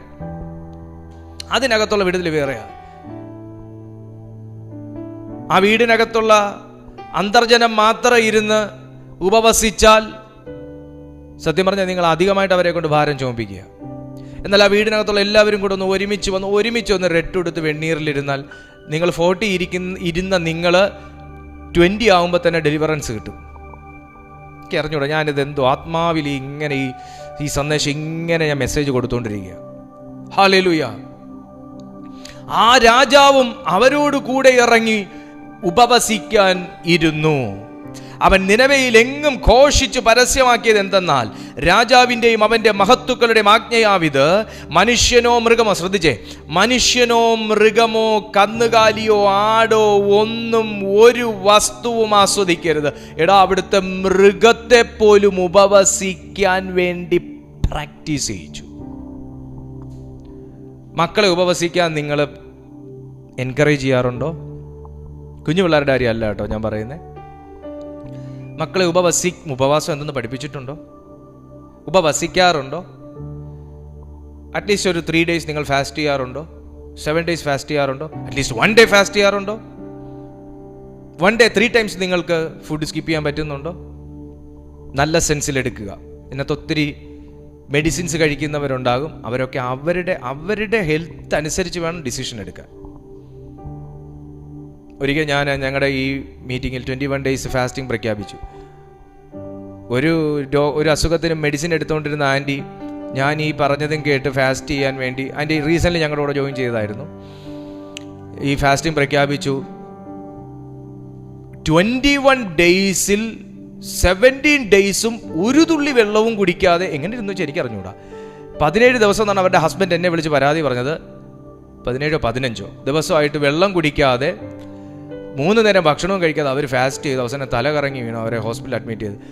പാസ്റ്റർ എന്തിനാ ഇങ്ങനെ ആവശ്യമില്ലാത്ത കാര്യങ്ങളൊക്കെ സഭയെ പഠിപ്പിക്കുന്നതെന്ന് പറഞ്ഞാൽ അവരുടെ ഹസ്ബൻഡ്, അതൊരു അക്രൈസ്തവ കുടുംബം കൂടാ. പാസ്റ്റർ ഞങ്ങളുടെ കുടുംബം തകർക്കാൻ വേണ്ടിയിട്ടാണോ എന്നൊക്കെയാണ് അദ്ദേഹം ചോദിച്ചത്. ന്യായമായ കാര്യമാണ്. അത് എന്തുകൊണ്ടാണ് അങ്ങനെ കേൾപ്പിച്ചതെന്ന് വെച്ചാൽ അവർ ബുദ്ധിപൂർവ്വം അത് ഹാൻഡിൽ ചെയ്തില്ല. നമ്മുടെ ശരീരത്തിൻ്റെ അവസ്ഥ നമുക്കേ അറിയൂ. അപ്പോൾ അതനുസരിച്ച് വേണം നമ്മൾ ആ ഡിസിഷൻസ് ഒക്കെ എടുക്കാനായിട്ട്. ഒരു അസുഖം ഇല്ലാത്തവർക്കൊക്കെ ഫാസ്റ്റ് ചെയ്യാം. എന്തെങ്കിലും അസ്വസ്ഥത ഉണ്ടാകുന്നുവെങ്കിൽ മെല്ലെ അതിനെ ട്രെയിൻ ചെയ്യാം. ഒറ്റയടിക്ക് 21-41 എടുക്കാൻ അല്ല കർത്താവ് പഠിപ്പിച്ചേക്കുന്നത്. നമുക്കാ ദൈവം ബുദ്ധി തന്നേക്കുന്നത്. നമ്മൾ മെല്ലെയാണ് ഈ കാര്യങ്ങൾ ശീലിക്കുന്നത്. Okay, come to the point. അപ്പോൾ വലിയവരും ചെറിയവരും രട്ടെടുത്ത് വെണ്ണീറിലിരുന്നു. നമുക്ക് അങ്ങനെ ഇരിക്കാൻ പറ്റുന്നുണ്ടോ? അപ്പോൾ ഈ ഫാസ്റ്റിങ്ങിൻ്റെ ഒരു വലിയ ബ്ലെസ്സിങ് നിങ്ങളൊന്ന് കേട്ടെ. അപ്പോൾ വെണ്ണീറിലിരുന്നു. അവൻ നിനവയിൽ അപ്പോൾ മനുഷ്യനോ മൃഗമോ കന്നുകാലിയോ ആടോ ഒന്നും ഒരു വസ്തുവും ആസ്വദിക്കരുത്, മേയുകയും വെള്ളം കുടിക്കുകയും അരുത്. മനുഷ്യനും മൃഗവും രട്ടുപുതച്ച ഉച്ചത്തിൽ ദൈവത്തോട് വിളിച്ചപേക്ഷിക്കണം. ഉപവാസ ദിവസം ഫോൺ എടുത്തു വെച്ച് മറ്റുള്ളവരുടെ വിശേഷം തിരക്കാനല്ല ഇവിടെ പറയുന്നത്. വേറെ എന്തെങ്കിലും പ്രോഗ്രാം കണ്ട് ഞാനിന്ന് ഉപവസിച്ചു എന്ന് എന്നെ തന്നെ കൺവിൻസ് ചെയ്യുക അല്ല വേണ്ടത്. ഉപവാസം എടുക്കുന്ന ദിവസം കുറച്ചു നേരം ഇരുന്ന് പ്രാർത്ഥിച്ചിട്ട് കൂടുതൽ നേരം പോയി കിടന്ന് ഉറങ്ങി സമയം കളയുകയല്ല വേണ്ടത്. പലരും ചിന്തിക്കുന്നുണ്ട്, വല്ല വിധേന ഈവനിങ് ആയെങ്കിൽ വൈകുന്നേരം ശാപ്പാടടിക്കായിരുന്നു എന്ന് ചിന്തിക്കുകയല്ല വേണ്ടത്. വാച്ച് നോക്കി സമയം തള്ളി കണ്ണുകൊണ്ട് വാച്ചിന്റെ സൂചിയെ തള്ളി മുന്നോട്ട് നീക്കുകയല്ല വേണ്ടത്. വാച്ചിനെ നോക്കി പേടിപ്പിക്കുക അല്ല വേണ്ടത്. ഒരു വസ്തുവും ആസ്വദിക്കരുത്, ഒരു വസ്തുവും ആസ്വദിക്കരുത്, മേയരുത്, വെള്ളം കുടിക്കരുത് എന്ന് പറയുമ്പോൾ എത്ര സീരിയസ് ആയിട്ടാണ് ആ ഫാസ്റ്റിങ്ങിനെ, ആ ഒരു ദൈവശബ്ദത്തെ നിനവേക്കാർ എടുത്തത് എന്ന് നമ്മൾ ചിന്തിക്കണം. ദൈവശബ്ദമൊക്കെ വരുന്ന സന്ദർഭത്തിൽ നമ്മൾ ലാഘവത്തോടെയാണ് ഒരു ആമയം പറഞ്ഞ് അങ്ങ് തള്ളു, അതിനെ നടക്കുന്നേ നടക്കട്ടെ എന്ന് പറഞ്ഞു. പക്ഷേ നിനവേക്കാരുടെ രീതി വേറെ. കാര്യം നമുക്ക് പറയാൻ കുറേ കുറ്റമൊക്കെ ഉണ്ട്. ഞാനൊരു കാര്യം നിന്നോട് പറയാം, നമ്മൾ എത്ര കുറ്റം പറയുന്ന വ്യക്തിയിലും കുറച്ചൊക്കെ നല്ല സ്വഭാവം കാണും. ചിലപ്പോൾ നമ്മളെക്കാൾ നല്ല സ്വഭാവം കണ്ടെന്നിരിക്കും. നമ്മൾ എത്ര അങ്ങോട്ട് കുറ്റം ആരോപിക്കുന്ന വ്യക്തിയുടെ ഉള്ളിലും ഒന്ന് ശരിക്കും അങ്ങോട്ട് ഇറങ്ങി പരിശോധിച്ച് കഴിഞ്ഞാൽ എന്തെങ്കിലുമൊക്കെ നന്മ അദ്ദേഹത്തിൽ കാണും. ഉള്ളവരുണ്ട്, ഇല്ലാത്തവരുണ്ട്. എന്നാൽ നിനവേക്കാരുടെ ഫാസ്റ്റ് നിങ്ങൾ എവിടെയെങ്കിലും കണ്ടിട്ടുണ്ടോ? ഇത്രയും വല്ലാത്തൊരു ഫാസ്റ്റിംഗ് കണ്ടിട്ടുണ്ടോ ഈ ബൈബിളിൽ എവിടെയെങ്കിലും? പക്ഷെ നിനവേക്കാർ എടുത്തു. നിനവയിൽ നിന്ന് പഠിക്കാൻ പാടില്ലാത്ത ഒരുപാട് കാര്യങ്ങളുണ്ട്, പഠിക്കേണ്ട ചില പാഠങ്ങളുമുണ്ട്. നിനവയിൽ നിന്ന് പഠിക്കാൻ പാടില്ലാത്ത ഒരുപാട് കാര്യങ്ങളുണ്ട്, പഠിക്കാൻ പാടുള്ളതുമുണ്ട്, പഠിക്കാൻ കൊള്ളാമെന്നുള്ളതുമുണ്ട്. നിനവേക്കാരുടെ മൃഗങ്ങളെ പോലും പുതപ്പിച്ച് വെള്ളം കൊടുക്കാതെ അവറ്റകളെ കൂടെ ദൈവസന്നിധിയിൽ ഇരുത്തി ട്രെയിൻ ചെയ്യിച്ച വേറൊരു പട്ടണക്കാരെ ഞാൻ കണ്ടിട്ടില്ല. ദൈവസന്നിധിയിൽ ഇരുത്തിച്ച ഈ മൃഗങ്ങൾ അറിയാതെ അബ്ബാന്ന് വിളിച്ചു പോവും. വെള്ളവും ഭക്ഷണവും ഒക്കെ അങ്ങോട്ട് ചെല്ലാതെ വരുമ്പോഴേ അറിയാതെ അബ്ബാന്ന് വിളിച്ചു പോവും. വയറ് കിടന്ന് വിളിക്കുന്ന ചില സമയം കേട്ടിട്ടില്ലേ? വിശന്നിട്ട് അറിയാതെ മൃഗം വിളിച്ചു പോവും. ഈ വിളിയും സ്വർഗത്തിലെത്തണം. ഞാനൊരു കാര്യം നിന്നോട് പറയാം. ഉപവസിക്കുന്നു എന്നുണ്ടെങ്കിൽ ദൈവത്തെ വിളിക്കണം. ഉപവസിക്കുന്നു എന്നുണ്ടെങ്കിൽ ദൈവത്തെ വിളിക്കണം, മനുഷ്യനെ അല്ല വിളിക്കേണ്ടത്. ഉപവസിക്കുന്നു എന്നുണ്ടെങ്കിൽ വിളി ദൈവസന്നിധിയിലെത്തണം. നമ്മുടെ വിളിയും ഫോൺ കോൾസും മനുഷ്യരുടെ അരികിലല്ല എത്തേണ്ടത്. അവിടെ രാജാവ് പറഞ്ഞ കാര്യം എങ്ങനെയാ? മനുഷ്യനും മൃഗവും രട്ടുപുതച്ച ഉച്ചത്തിൽ ദൈവത്തെ വിളിച്ച്. അവിടെ എടുത്തു വെച്ച് പത്തക്ക ഞെക്കാനല്ല അവിടെ പറഞ്ഞേ. ഉച്ചത്തിൽ ദൈവത്തെ വിളിക്കണം. ഉപവാസ സന്ദർഭത്തിൽ ദൈവത്തെ വിളിക്കണം. ഉപവസിക്കുമ്പോൾ ദൈവത്തോട് സംസാരിക്കണം. ഉപവസിക്കുമ്പോൾ ദൈവസന്നിധിയിൽ സ്പെൻഡ് ചെയ്യണം. നമ്മൾ ഫാസ്റ്റിങ്ങും എടുത്തിട്ട് നമ്മൾ ചന്തയിലും പോയി മാർക്കറ്റിലും കറങ്ങി മാളിലും കറങ്ങി അവിടെയും കറങ്ങി ഇവിടെയും കിടന്ന് അവസാനം വന്നിട്ട് ഞാനിന്ന് ഉപവസിച്ചു എന്ന് നമ്മളെ ബോധ്യപ്പെടുത്താൻ വേണ്ടി 1 മണിക്കൂർ ദൈവസന്നിധിയിൽ കുത്തിയിരുന്നിട്ട് കാര്യമില്ല. നമ്മൾ മേയേണ്ടടുത്ത് എല്ലാം മേഞ്ഞിട്ടാണ് നമ്മൾ ദൈവസന്നിധി വന്നിരിക്കുന്നത്. ഇവിടെ മൃഗങ്ങൾ മേയരുതെന്ന് പറഞ്ഞിട്ടുണ്ടെങ്കിൽ മനുഷ്യൻ മേയരുതെന്ന് തന്നെയാണ് എനിക്കിപ്പോൾ ഇതിനകത്തൊന്ന് പറയാനുള്ളത്. നമ്മൾ മേയേണ്ടടുത്ത് എല്ലാം മേഞ്ഞിട്ടാണ് നമ്മൾ ചെല്ലേണ്ടടുത്ത് എല്ലാം ചെന്ന് വിശേഷവും തിരക്കി സുഖകരം പറഞ്ഞ് കളിയും പറഞ്ഞ് ചിരിയും പറഞ്ഞ് പൊട്ടച്ചൊല്ലും പറഞ്ഞ് പരിഹാസവും കേട്ട് വേണ്ടാധീനവും പറഞ്ഞ് കേൾക്കാൻ പാടില്ലാത്തതും കേട്ട് കാണാൻ പാടില്ലാത്തതും കണ്ടിട്ടാ ദൈവസന്നിധിയിൽ വന്നിരിക്കുന്നത്. കാര്യം ഉപവാസ, സംഭവം രട്ട് പുതച്ചേക്കുക, ഇരിക്കുന്നത് വെണ്ണീറില്ല. ദൈവത്തെ വിളിക്കണം, ദൈവത്തോട് സംസാരിക്കണം, ദൈവസന്നിധിയിൽ സ്പെൻഡ് ചെയ്യണം. ഇവിടെ കേൾക്കാൻ കൊള്ളാവുന്ന പ്രവചനമൊന്നും അല്ല ഇവിടെ നിനവേക്കാർ കേട്ടേക്കുന്നത്. എന്ന് വെച്ചാൽ 40 ദിവസത്തിനകം പട്ടണം കാലി. ആ ദൈവശബ്ദത്തെ തിരിച്ചു വിളിപ്പിച്ച നിനവേക്കാരുടെ വിശ്വാസത്തെ ഓർത്ത് ഞാൻ ദൈവത്തെ സ്തുതിക്കുന്നു. ഈ വിശ്വാസം മനുഷ്യരാൽ സംഭവിച്ചൊന്നുമല്ല, ദൈവത്താൽ കൊടുത്തത്. ദൈവം നിനവയെ സ്നേഹിക്കുന്നപ്പ, അതാ ഇതിന്റെ മീനിങ്. ദൈവം നിനവയെ സ്നേഹിക്കുന്നു. പാപം അതിനകത്ത് വർദ്ധിച്ചു, ഞാൻ അതിനെ നശിപ്പിക്കാൻ പോകുന്നു എന്ന വാക്കിനകത്ത് ഒരു അപ്പൻ്റെ ഉള്ളിൽ ഇവൻ ജീവിച്ചിരിക്കണമെന്നുള്ളൊരു ആശ കിടപ്പുണ്ട്. ഒരപ്പൻ തന്നെ പറഞ്ഞത്, നീ പോയി പ്രവചിക്ക്, ഞാൻ അതിനെ തകർക്കാൻ പോവുക. പക്ഷെ അപ്പൻ്റെ ഉള്ളിൽ ഇവനൊന്ന് ജീവിച്ചിരുന്നെങ്കിൽ, കുഞ്ഞ നിന്നെ കുറിച്ചുള്ള ദൈവികാലോചന ഇത് തന്നെയാണ്, നീ ഒന്ന് നന്നായിരുന്നെങ്കിൽ, ഇവനൊന്ന് എന്നെ അറിഞ്ഞെങ്കിൽ, ഇവനൊന്ന് എൻ്റെ വാക്ക് അനുസരിച്ചെങ്കിൽ. മനുഷ്യൻ എഴുതിത്തള്ളും, തമ്പുരാൻ എഴുതിത്തള്ളതില്ല. ഹല്ലേലൂയ.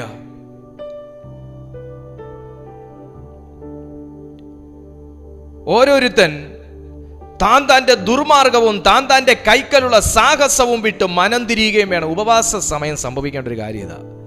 ഉപവാസത്തിൽ സംഭവിക്കേണ്ട കാര്യം എന്താണെന്ന് ചോദിച്ചു കഴിഞ്ഞാൽ, ദുർമാർഗവും പിടിച്ചു വെച്ച് അഹങ്കാരവും പിടിച്ചു വെച്ചിട്ടിരുന്ന് ദൈവസന്നിധി നിലവിളിക്കുകയല്ല വേണ്ടത്. അവിടെ രാജാവ് എന്നാ പറഞ്ഞു നോക്കി, ഓരോരുത്തൻ താൻ താൻ്റെ ദുർമാർഗവും ഓരോരുത്തൻ താൻ താൻ്റെ ദുർമാർഗവും താൻ താൻ്റെ കയ്യിലുള്ള സാഹസവും വിട്ട് മനം തിരിയുകയും വേണം. 9-ാമത്തെ വാക്യം, ദൈവം വീണ്ടും അനുതപിച്ച് നാം നശിച്ചു പോകാതെ ഇരിക്കേണ്ടതിന് അവൻ്റെ ഉഗ്രകോപം വിട്ടുമാറുമായിരിക്കും. അവർ ദുർമാർഗം വിട്ടു തിരിഞ്ഞു എന്ന് ദൈവം അവരുടെ പ്രവൃത്തികളാൽ കണ്ടപ്പോൾ. ഉപവസിക്കുന്നവരെ ഒന്ന് ശ്രദ്ധിച്ചേ. ഉപവാസത്തിനകത്ത് വിടുതൽ വേണോ? പ്രവൃത്തിക്കകത്ത് ആദ്യം നമ്മളൊരു വിടുതൽ കൊടുക്കണം. നമ്മുടെ പ്രവൃത്തിക്കകത്തൊരു വിടുതൽ കൊടുക്കണം. രാജാവ് പറഞ്ഞു, മൃഗത്തിനെ പട്ടിണി കിടണം, വെള്ളം കൊടുക്കരുത്, അവരെ മേയാൻ വിടരുത്, അവരെ കയറഴിച്ചു വിടരുത്, ഒറ്റ മനുഷ്യൻ ജോലിക്ക് പോയി പോകരുത്, എല്ലാവരും രട്ട് പുതയ്ക്കണം, വെണ്ണീറിലിരിക്കണം, ഉച്ചത്തിൽ നിലവിളിക്കണം. ഇത്രയും മാത്രം പറഞ്ഞാൽ വിടുതൽ കിട്ടുമോ? ഇങ്ങനെയൊക്കെ ചെയ്താൽ മാത്രം വിടുതൽ കിട്ടുമോ? ലാസ്റ്റ് കീ പോയിന്റ് രാജാവ് അവിടെ താഴെ പറഞ്ഞിട്ടിരിക്കുക, അല്ല പരിശുദ്ധാത്മാവ് എഴുതി വെച്ചിരിക്കുക. ലാസ്റ്റ് വിടുതലിന്റെ കീ പോയിന്റ് താഴെ കിടക്കുക. എന്താ അത് ഇതാണ്. ദൈവം അമേൻ അമേൻ അമേൻ അമേൻ 8-ാമത്തെ വാക്യത്തിന് പകുതി വരുമ്പോൾ, ഉച്ചത്തിൽ ദൈവത്തോട് വിളിച്ച് അപേക്ഷിക്കണം. ഓരോരുത്തൻ താൻ താൻ്റെ ദുർമാർഗവും താൻ താൻ്റെ കൈക്കലുള്ള സാഹസവും വിട്ട് മനം തിരിയണം. മീൻസ് മാനസാന്തരപ്പെടണം. വിടുതലിന്റെ തടസ്സം മാനസാന്തരമില്ലായ്മയാണ്, വേറൊന്നുമല്ല. ഉപവാസത്തിന്റെ ക്വാളിറ്റി കുറഞ്ഞതല്ല, പുതയ്ക്കാൻ രട്ടില്ലാത്തതല്ല, വീട്ടിൽ വെണ്ണീറില്ലാത്തതല്ല, നമ്മൾ പ്രാർത്ഥിക്കാഞ്ഞിട്ടല്ല, നമ്മുടെ ശബ്ദം ഉച്ചത്തിൽ വിളിക്കാൻ വേണ്ടി ശബ്ദം കുറഞ്ഞു പോയിട്ടല്ല. നമുക്കാണ് ഏറ്റവും കൂടുതൽ ശബ്ദം കർത്താവ് തന്നേക്കുന്നത്. അപ്പോൾ ശബ്ദം കുറഞ്ഞിട്ടല്ല, വിളിക്കാൻ അറിയാൻ മേലാഞ്ഞിട്ടല്ല, നമ്മൾ വിളിക്കുന്ന പോലെ വേറെ ആരും ദൈവത്തെ വിളിക്കുന്നില്ലെന്ന് എനിക്ക് തോന്നുന്നത്. അപ്പോൾ പ്രശ്നം താഴെ എവിടെയോ കിടപ്പുണ്ട്. അത് ദുർമാർഗം വിട്ടു തിരിയണമെന്നുമുണ്ട്, സാഹസം വിടണമെന്നുമുണ്ട്, മാനസാന്തരപ്പെടണമെന്നുമുണ്ട്.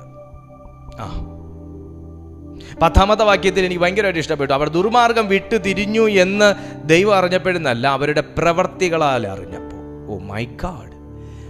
അവർ ദുർമാർഗം വിട്ടു തിരിഞ്ഞു എന്ന് ദൈവം അവരുടെ പ്രവർത്തികളാൽ അറിഞ്ഞപ്പോൾ. നമ്മുടെ പ്രവൃത്തിക്കകത്താണ് സത്യം പറഞ്ഞാൽ ഇവൻ ഏതാത്മാവിലാണ് ജീവിക്കുന്നതെന്നറിയുന്നത്. ഫിഗറിലല്ല, ഡ്രസ് കോഡിലല്ല, നമ്മുടെ അപ്പിയറൻസിനകത്തൊന്നും അല്ല. ദൈവം പ്രസാദിക്കുന്നത് പ്രവൃത്തിയിലാണേ. ദൈവം ഒരു വ്യക്തിയെ ബ്ലസ് ചെയ്യുന്നത് പ്രവൃത്തി കണ്ടിട്ടാണേ. ദൈവം ഒരു വ്യക്തിയെ ഉപയോഗിക്കുന്നത് പ്രവൃത്തി നോക്കിയിട്ടാണേ. ദൈവം ചിലതൊക്കെ ഒരു വ്യക്തിയുടെ മേൽ പകർന്നു കൊടുക്കുന്നത് പ്രവൃത്തി കണ്ടിട്ടാണേ. അവരുടെ പ്രവൃത്തികളാൽ അറിഞ്ഞപ്പോൾ. അപ്പൊ കർത്താവ് അവരുടെ രട്ടിലല്ല നോക്കിയെന്ന് എനിക്ക് മനസ്സിലായി, അവരുടെ മുഖത്തിലല്ല നോക്കിയെന്ന് മനസ്സിലായി, അവർ ഫുഡ് സ്കിപ്പ് ചെയ്തതല്ല നോക്കിയെന്ന് എനിക്ക് മനസ്സിലായി, അവരുടെ മൃഗങ്ങളെ പോലും വിടാതെ ചേർത്ത് പിടിച്ചിരുന്ന് പ്രാർത്ഥിച്ച അതൊന്നും അല്ല കർത്താവ് നോക്കിയെന്ന് മനസ്സിലായി. ഇവർ പ്രാർത്ഥിച്ചതിന് ശേഷം ചെയ്ത പ്രവൃത്തിയാണ് ദൈവം നോക്കിയത്. ഓ യേശുവിന്റെ നാമത്തിൽ. അവർ പ്രാർത്ഥിച്ചുകൊണ്ടിരുന്നതല്ല നോക്കിയത്, പ്രാർത്ഥിച്ചതിന് ശേഷം ചെയ്ത പ്രവൃത്തിയാണ് ദൈവം നോക്കിയത്. അവരുടെ പ്രാർത്ഥന ദിവസങ്ങളെ മാത്രമല്ല നോക്കിയത്, അവരുടെ പ്രാർത്ഥനാ ദിവസങ്ങൾ കഴിഞ്ഞതിന് ശേഷം ചെയ്ത പ്രവൃത്തികളാണ് നോക്കിയത്. യേശുവിന്റെ നാമത്തിൽ. ഇന്ന് ഈ വചനം ആർക്കൊക്കെയോ ഉള്ളതാണെന്ന്, ഇന്ന് ഈ വേർഡ് ആർക്കൊക്കെയോ ഉള്ളതാണെന്ന്, വലിയ ഒരു കൂട്ടത്തിനുള്ളതാണെന്ന് ഞാൻ വ്യക്തമായി തിരിച്ചറിയുന്നു. ഉപവസിക്കുന്നവരെ നമ്മുടെ പ്രവൃത്തികളെ നന്നാക്കാം. അപ്പൊ പ്രവൃത്തികളാൽ തിരിച്ചറിഞ്ഞപ്പോ ഇവരങ്ങോട്ടിട്ട് ഒരു ലെറ്റർ കർത്താവ് പൊട്ടിച്ച് വായിച്ചു. എന്താ അത്? കർത്താവെ ഒരു ദൈവപ്രവൃത്തി വെളിപ്പെടുത്തണേ, കർത്താവേ ഒരു ദൈവപ്രവൃത്തി വെളിപ്പെടുത്തണേ. എൻ്റെ പ്രവൃത്തി വെടിപ്പാക്കിയപ്പോൾ കർത്താവ് ഒരു ദൈവപ്രവൃത്തി നിലവേൽ വെളിപ്പെടുത്തി. അതെന്താന്ന് നിങ്ങളൊന്ന് നോക്കിയേ. അനന്തരം 4-ാമത്തെ അധ്യായം 5-ാമത്തെ വാക്യം. അനന്തരം യോന നഗരം വിട്ടു ചെന്ന് നഗരത്തിന്റെ കിഴക്കേ വശത്തിരുന്നു. അവിടെ ഒരു കുടിലുണ്ടാക്കി നഗരത്തിന് എന്തു ഭവിക്കുമെന്ന് കാണുവോളം അതിൻ കീഴെ തണലിൽ പാർത്തു. യോനയെ അവൻ്റെ സങ്കടത്തിൽ നിന്ന് വിടുവിപ്പാൻ തക്കവണ്ണം ദൈവം അവൻ്റെ തലയ്ക്ക് തണലായിരിക്കേണ്ടതിന് യഹോവയായ ദൈവം ഒരു ആവണക്ക് കൽപ്പിച്ചുണ്ടാക്കി. ശ്രദ്ധിച്ചേ, ഒരാവണക്ക് കൽപ്പിച്ചുണ്ടാക്കി. അത് അവനു മീതെ വളർന്നു പൊങ്ങി. അപ്പൊ യോന എത്ര വർഷം കാത്തിരുന്നു നോക്കണം. യോന ആവണക്ക് നിമിത്തം അത്യന്തം സന്തോഷിച്ച്. ഈ ആവണക്ക് നിമിത്തം സന്തോഷിക്കുന്നവരാണ് നമുക്കിടയിൽ കൂടുതൽ. ആവണക്ക് നിമിത്തം സന്തോഷിക്കുന്നവരുണ്ട്. എന്ന് വെച്ചാൽ ഇന്നലെ പൊട്ടിക്കിളെടുത്ത് ആവണക്ക് കണ്ടപ്പോൾ ദൈവം എന്നെ അനുഗ്രഹിച്ചു, ദൈവം എന്നെ മാനിച്ചു, ദൈവം എന്നെ മുഴുവൻ കേട്ടെ, ആവണക്ക് നിമിത്തം സന്തോഷിച്ചു. ആവണക്ക് കണ്ട് നമ്മൾ ദൈവം സന്തോഷിക്കാൻ നിൽക്കല്ലേ. ആവണക്ക് കണ്ട് നമ്മൾ സന്തോഷിക്കാൻ നിൽക്കല്ലേ. ആവണക്ക് നമ്മൾ വില കൊടുത്തതല്ലെങ്കിൽ, നമ്മുടെ തലയ്ക്ക് മുകളിൽ പൊങ്ങിയ സുഹൃത്തെ പല കാര്യങ്ങളും നമ്മുടെ പ്രാർത്ഥന കൊണ്ട് മാത്രം നടന്നതാണെന്ന് കരുതരുത്. നമുക്ക് വേണ്ടി എത്രയോ പേർ, അറിഞ്ഞോ അറിയാത്തവരും, നമുക്ക് വേണ്ടി എപ്പോഴൊക്കെയോ പ്രാർത്ഥിച്ചിട്ടുള്ള ഒരു കൂട്ടം പ്രാർത്ഥനയുടെ ഫലമാണ് നീ എന്ന വ്യക്തി. ഞാൻ മാത്രം പ്രാർത്ഥിച്ചു, എൻ്റെ വീട്ടുകാരെല്ലാവരും കൂടെ പ്രാർത്ഥിച്ചു, എൻ്റെ ഫാദർ മിനിസ്ട്രിയിൽ നിൽക്കുന്നത് കൊണ്ട് അതിശക്തമായി പ്രാർത്ഥിച്ചത് കൊണ്ടാണ് ഞങ്ങൾ. ഞാൻ ഉൾപ്പെടെയുള്ളവരുടെ കാര്യമാണ് പറയുന്നത്. ഞാൻ ഇങ്ങനെ നിൽക്കുന്നതിൻ്റെ പിന്നിൽ എൻ്റെ കുടുംബത്തിൻ്റെയും പ്രാർത്ഥന മാത്രമല്ല, അതിനേക്കാൾ വലിയ ഒരു പ്രാർത്ഥനകൾ പണ്ട് എനിക്കൊരു മുത്തശ്ശി ഉണ്ടായിരുന്നു. ആ മുത്തശ്ശി ഇന്ന് കർത്താവിൻ്റെ സന്നിധിയിൽ പോയി. ഞങ്ങളൊക്കെ തകർന്ന് കിടക്കുന്ന സന്ദർഭത്തിൽ നടക്കാൻ മേലാണ്ട് മെല്ലെ വേച്ച് വന്ന് എൻ്റെ വീട്ടിൽ വന്ന് ഞങ്ങളുടെ സമാധാനത്തിന് വേണ്ടി പ്രാർത്ഥിച്ചത് എനിക്ക് ഇന്നെന്ന പോലെ എനിക്ക് ഓർമ്മയുണ്ട്. നമുക്ക് വേണ്ടി പ്രാർത്ഥിച്ചവരെ ഒന്നും മറക്കരുത്. നമ്മൾ വല്ലപ്പോഴുമൊക്കെ കൈത്താങ്ങിയവരെ ഒന്നും മറക്കരുത്. നമ്മളെ സാമ്പത്തികമായി സപ്പോർട്ട് ചെയ്തവരെ ഒന്നും മറക്കരുത്. നമ്മളൊന്നുമല്ലാത്ത കാലത്ത് നമ്മളെ ഒന്ന് എന്തെങ്കിലുമൊക്കെ ഒന്ന് ആയി കണ്ടെങ്കിൽ എന്ന് ആഗ്രഹിച്ചവരെയും നമ്മളെ പ്രോത്സാഹിപ്പിച്ചവരെയും ഒന്നും നമ്മൾ എന്തെങ്കിലുമൊക്കെ ആയി കഴിയുമ്പോൾ മറക്കരുത്. പ്രവൃത്തി അത് വളരെ ഇമ്പോർട്ടൻ്റ് ആണ് ജീവിതത്തിലെ അനുഗ്രഹത്തിന്. നന്ദി എന്നത് പ്രവൃത്തിക്കകത്ത് വരുന്നൊരു കാര്യമാണ്. അപ്പോൾ ആവണക്ക് നിമിത്തം യോന സന്തോഷിച്ചു. കാര്യം എന്നാ, കുറച്ച് വിശാലമായിട്ട് കാറ്റൊക്കെ കൊണ്ട് നല്ല തണലത്തിരുന്ന് ആ നഗരം നശിക്കുന്നത് കാണാം. എൻ്റെ പൊന്നു ദൈവമക്കളെ, മറ്റൊരുത്തൻ്റെ നാശം കാണാൻ വേണ്ടി വല്ലാതെ കൊതിക്കരുത്. ഇവിടെ യോന എന്ന് പറയുന്ന ദൈവശബ്ദം കേട്ടവനും പ്രവാചകനും ഒക്കെ തന്നെ. പക്ഷെ ഒരു ആവണക്കും കൂടെ കർത്താവ് വെച്ചു പിടിപ്പിച്ചു കൊടുത്തപ്പോൾ അതിൻ്റെ കീഴിൽ ഇരുന്ന് മറ്റൊരുത്തൻ നശിക്കുന്നത് കാണും. നമ്മൾ അനുഗ്രഹിക്കപ്പെടണോ, മറ്റൊരുത്തൻ്റെ നാശം കൊതിക്കല്ലേ. നമ്മുടെ മക്കളൊക്കെ ഗതി പിടിക്കണോ, മറ്റൊരു പിള്ളേരുടെ തകർച്ച കാണല്ലേ. നമ്മുടെ പിള്ളേർ ജയിക്കണോ, മറ്റൊരു കുട്ടി തോക്കണോ എന്ന് ആഗ്രഹിക്കല്ലേ. നമ്മൾ ദൈവത്തിനു വേണ്ടി പ്രയോജനപ്പെടണോ, മറ്റൊരുത്തൻ ദൈവത്തിനു വേണ്ടി പ്രയോജനപ്പെടുന്നത് കാണുമ്പോൾ കണ്ണുകടി ഉണ്ടാവില്ല. സ്തോത്രം. അപ്പോൾ അത് തലയ്ക്ക് മീതെ വളർന്നു പൊങ്ങി. യോന ആവണക്ക് നിമിത്തം അത്യന്തം സന്തോഷിച്ചു. പിറ്റേന്നാൾ പുലർന്നപ്പോൾ ദൈവം ഒരു പുഴുവിനെ കൽപ്പിച്ചാക്കി. ഇത്രയേ ഉള്ളൂ. മനുഷ്യൻ്റെ കാര്യം ഇത്രയേ ഉള്ളൂ. ദൈവം കൽപ്പിച്ചാക്കുന്ന ഒരു പുഴുവിനേ ഉള്ളൂ. നമ്മുടെ തലയ്ക്ക് മുകളിൽ പൊങ്ങി നിൽക്കുന്ന നമ്മുടെ പേരും പ്രശസ്തിയും പണവും പ്രതാപവും വീടും കൂടും കാറും ബംഗ്ലാവും സ്ഥാനമാനങ്ങളും എല്ലാം ദൈവത്തിൻ്റെ ഒരു പുഴുവിനേ ഉള്ളടോ. ദൈവം കൽപ്പിച്ചാക്കുന്ന ഒരു പുഴുവിനേ ഉള്ളൂ. യോന ആവണക്ക് നിമിത്തം സന്തോഷിച്ചു, ദൈവത്തെ നിമിത്തം സന്തോഷിച്ചു എന്ന് ഇവിടെ എഴുതി വെച്ചിട്ടില്ല. മാത്രമല്ല, പുള്ളി വെയിറ്റ് ചെയ്യുന്ന ഒരു പട്ടണത്തിൻ്റെ തകർച്ച കാണാൻ. അറ്റ്ലീസ്റ്റ് ആ പട്ടണം ഒന്ന് രക്ഷപ്പെടണേ കർത്താവ്, നീ അതിനോട് മനസ്സലിയണത്. അബ്രഹാം എന്നാ പ്രാർത്ഥിച്ചേ? അബ്രഹാം എന്താ പ്രാർത്ഥിച്ചേ? അബ്രഹാം എന്താ? തുടങ്ങട്ടെ കർത്താവേ, ഞാൻ പുറകിലുണ്ടെന്ന് പറഞ്ഞോ. പൊളിക്ക് കർത്താവേ, സ്വതം പറഞ്ഞു, ആദ്യത്തെ തൊഴിൽ ഞാൻ കൊടുക്കാമെന്ന് പറഞ്ഞോ. ആ പട്ടണത്തിലൊരു 5 നീതിമാനുണ്ടെങ്കിൽ ആ പട്ടണത്തെ വിടാവോ കർത്താവേ എന്ന് ചോദിച്ചു. 5 നീതിമാനുണ്ടെങ്കിൽ ആ പട്ടണത്തെ രക്ഷിക്കാവോ കർത്താവേ? കുഞ്ഞുങ്ങളെ, നമുക്ക് ആത്മഭാരം വേണം. ഒരു വ്യക്തിക്ക് വേണ്ടിയും ഒരു കുടുംബത്തിന് വേണ്ടിയും രക്ഷിക്കപ്പെടാത്തവരെ കുറിച്ചും നമുക്കൊരു ആത്മഭാരം ഉണ്ടാവണം.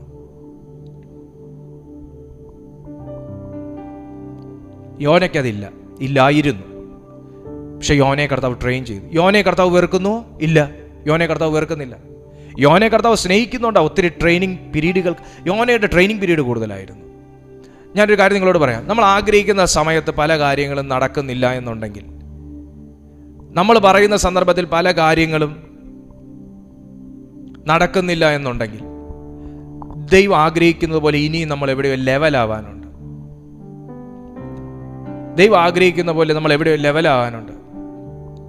നമ്മുടെ എവിടെയൊക്കെ കോട്ടം പിടിക്കാനുണ്ട്. നമ്മുടെ ട്രെയിനിങ് പീരീഡ് കൂടുതലാണെങ്കിൽ നമ്മൾ ഇനിയും അതിൽ പരിശീലിക്കേണ്ടിയിരിക്കും. യോനയെ കർത്താവ് സ്നേഹിക്കുന്നുകൊണ്ടാണ് ഒത്തിരി പരീക്ഷകൾക്കകത്തൂടെ കടത്തി വിട്ടത്. പ്രിയപ്പെട്ട സുഹൃത്തെ, നിങ്ങളെ ദൈവം സ്നേഹിക്കുന്നത് കൊണ്ടാണ് പരീക്ഷകൾക്കകത്തൂടെ പോകാൻ അനുവദിക്കുന്നത്. പക്ഷെ നിങ്ങളെ ദൈവം ഇടറാൻ അനുവദിക്കത്തില്ല. പരീക്ഷ അനുവദിക്കുന്നവൻ പരീക്ഷയോടുകൂടെ പോക്കുവഴിയും കണ്ടിട്ടുണ്ടെന്നാണ് തിരുവെഴുത്ത് പറയുന്നത്. അപ്പോൾ പിറ്റേന്നാൾ പുലർന്നപ്പോൾ ദൈവം ഒരു പുഴുവിനെ കൽപ്പിച്ചാക്കി അത് ആവണക്ക് കുത്തിക്കളഞ്ഞു. അത് വാടിപ്പോയി. സൂര്യൻ ഉദിച്ചപ്പോൾ ദൈവം അത്യുഷ്ണമുള്ളൊരു കിഴക്കൻ കാറ്റ് കൽപ്പിച്ചു വരുത്തി വെയിൽ യോനയുടെ തലയിൽ കൊള്ളുകയാൽ അവൻ ക്ഷീണിച്ചു മരിച്ചാൽ കൊള്ളാമെന്ന് ഇച്ഛിച്ചു. ജീവിച്ചിരിക്കുന്നതിനേക്കാൾ മരിക്കുന്നത് എനിക്ക് നന്ന് എന്ന് പറഞ്ഞു. വീണ്ടും പുള്ളി മരണത്തിന്റെ വാക്ക് പറഞ്ഞു. പറയാൻ കൊള്ളാവോ? നിങ്ങളും ചിന്തിച്ച് പറയാൻ കൊള്ളാവോ? പറയാൻ കൊള്ളത്തില്ല. നേരത്തെ 4-ാമത്തെ അധ്യായം തുടങ്ങിയപ്പോൾ മുതൽ പറഞ്ഞു തുടങ്ങിയതാ, മരിച്ചാൽ മതി. നിങ്ങൾ എന്ത് റിപ്പീറ്റായിട്ട് നിങ്ങളുടെ നാവി പറയുമോ അത് തന്നെ ഇങ്ങനെ പുറത്ത് വന്നു. നിങ്ങൾ ഉറങ്ങിയാലും ചിലപ്പോൾ അത് പറഞ്ഞുകൊണ്ടിരിക്കും. വായി പറഞ്ഞുകൊണ്ടിരിക്കും. എൻ്റെ മൂത്ത ആള് ഇളയ ആളെ ഭയങ്കരമായിട്ട് കളിപ്പിക്കും, ഭയങ്കരമായിട്ട് അടിയും കൂടും. രണ്ടും പറയണം. മൂത്ത മോള് ഇളയ മോനെ ഭയങ്കരമായിട്ട് കളിപ്പിക്കും, അതുപോലെ വഴക്കും കൂടും, അടിയും ഉണ്ടാക്കും. അപ്പോൾ ദേഷ്യം വരുമ്പോൾ ഇവള് ചീറി ഒരു വിളിയുണ്ട്. മോനെ ചീറി ഒരു വിളിയുണ്ട്, ടാ എന്ന് പറഞ്ഞൊരു വിളിയുണ്ട്. കഴിഞ്ഞ ദിവസം രാത്രിയിൽ ഇവള് കിടന്ന് ഉറങ്ങിയപ്പോൾ നല്ല സൈലൻ്റ് ആയിട്ടുള്ള അറ്റ്മോസ്ഫിയർ. ഞാനാണെങ്കിൽ ഇവിടുത്തെ മീറ്റിംഗ് കഴിഞ്ഞ് ഇച്ചിരിയും ചെന്നങ്ങോട്ട് കിടക്കുന്നതേ ഉള്ളൂ. കിടന്നോടെ ടാ എന്ന് പറഞ്ഞൊരു ചീറിപ്പാഞ്ഞൊരു വിളി. വൈഫ് ഉണന്നില്ല, പക്ഷെ ഞാൻ ഉണന്നു. കാരണം ഞാൻ അന്ന് ചെന്ന് കിടന്നങ്ങോട്ട് കിടന്ന് ഢാ എന്ന് പറഞ്ഞൊരു വിളി. അന്നേരം എനിക്ക് പിടി കിട്ടി. അവനെ വിളിച്ചൊരു വിളിയാ. സംഭവം എന്താ? എപ്പോഴും ഇത് തന്നെയാണ്, സ്നേഹവും അടിയും ഒരുമിച്ച് നടക്കും.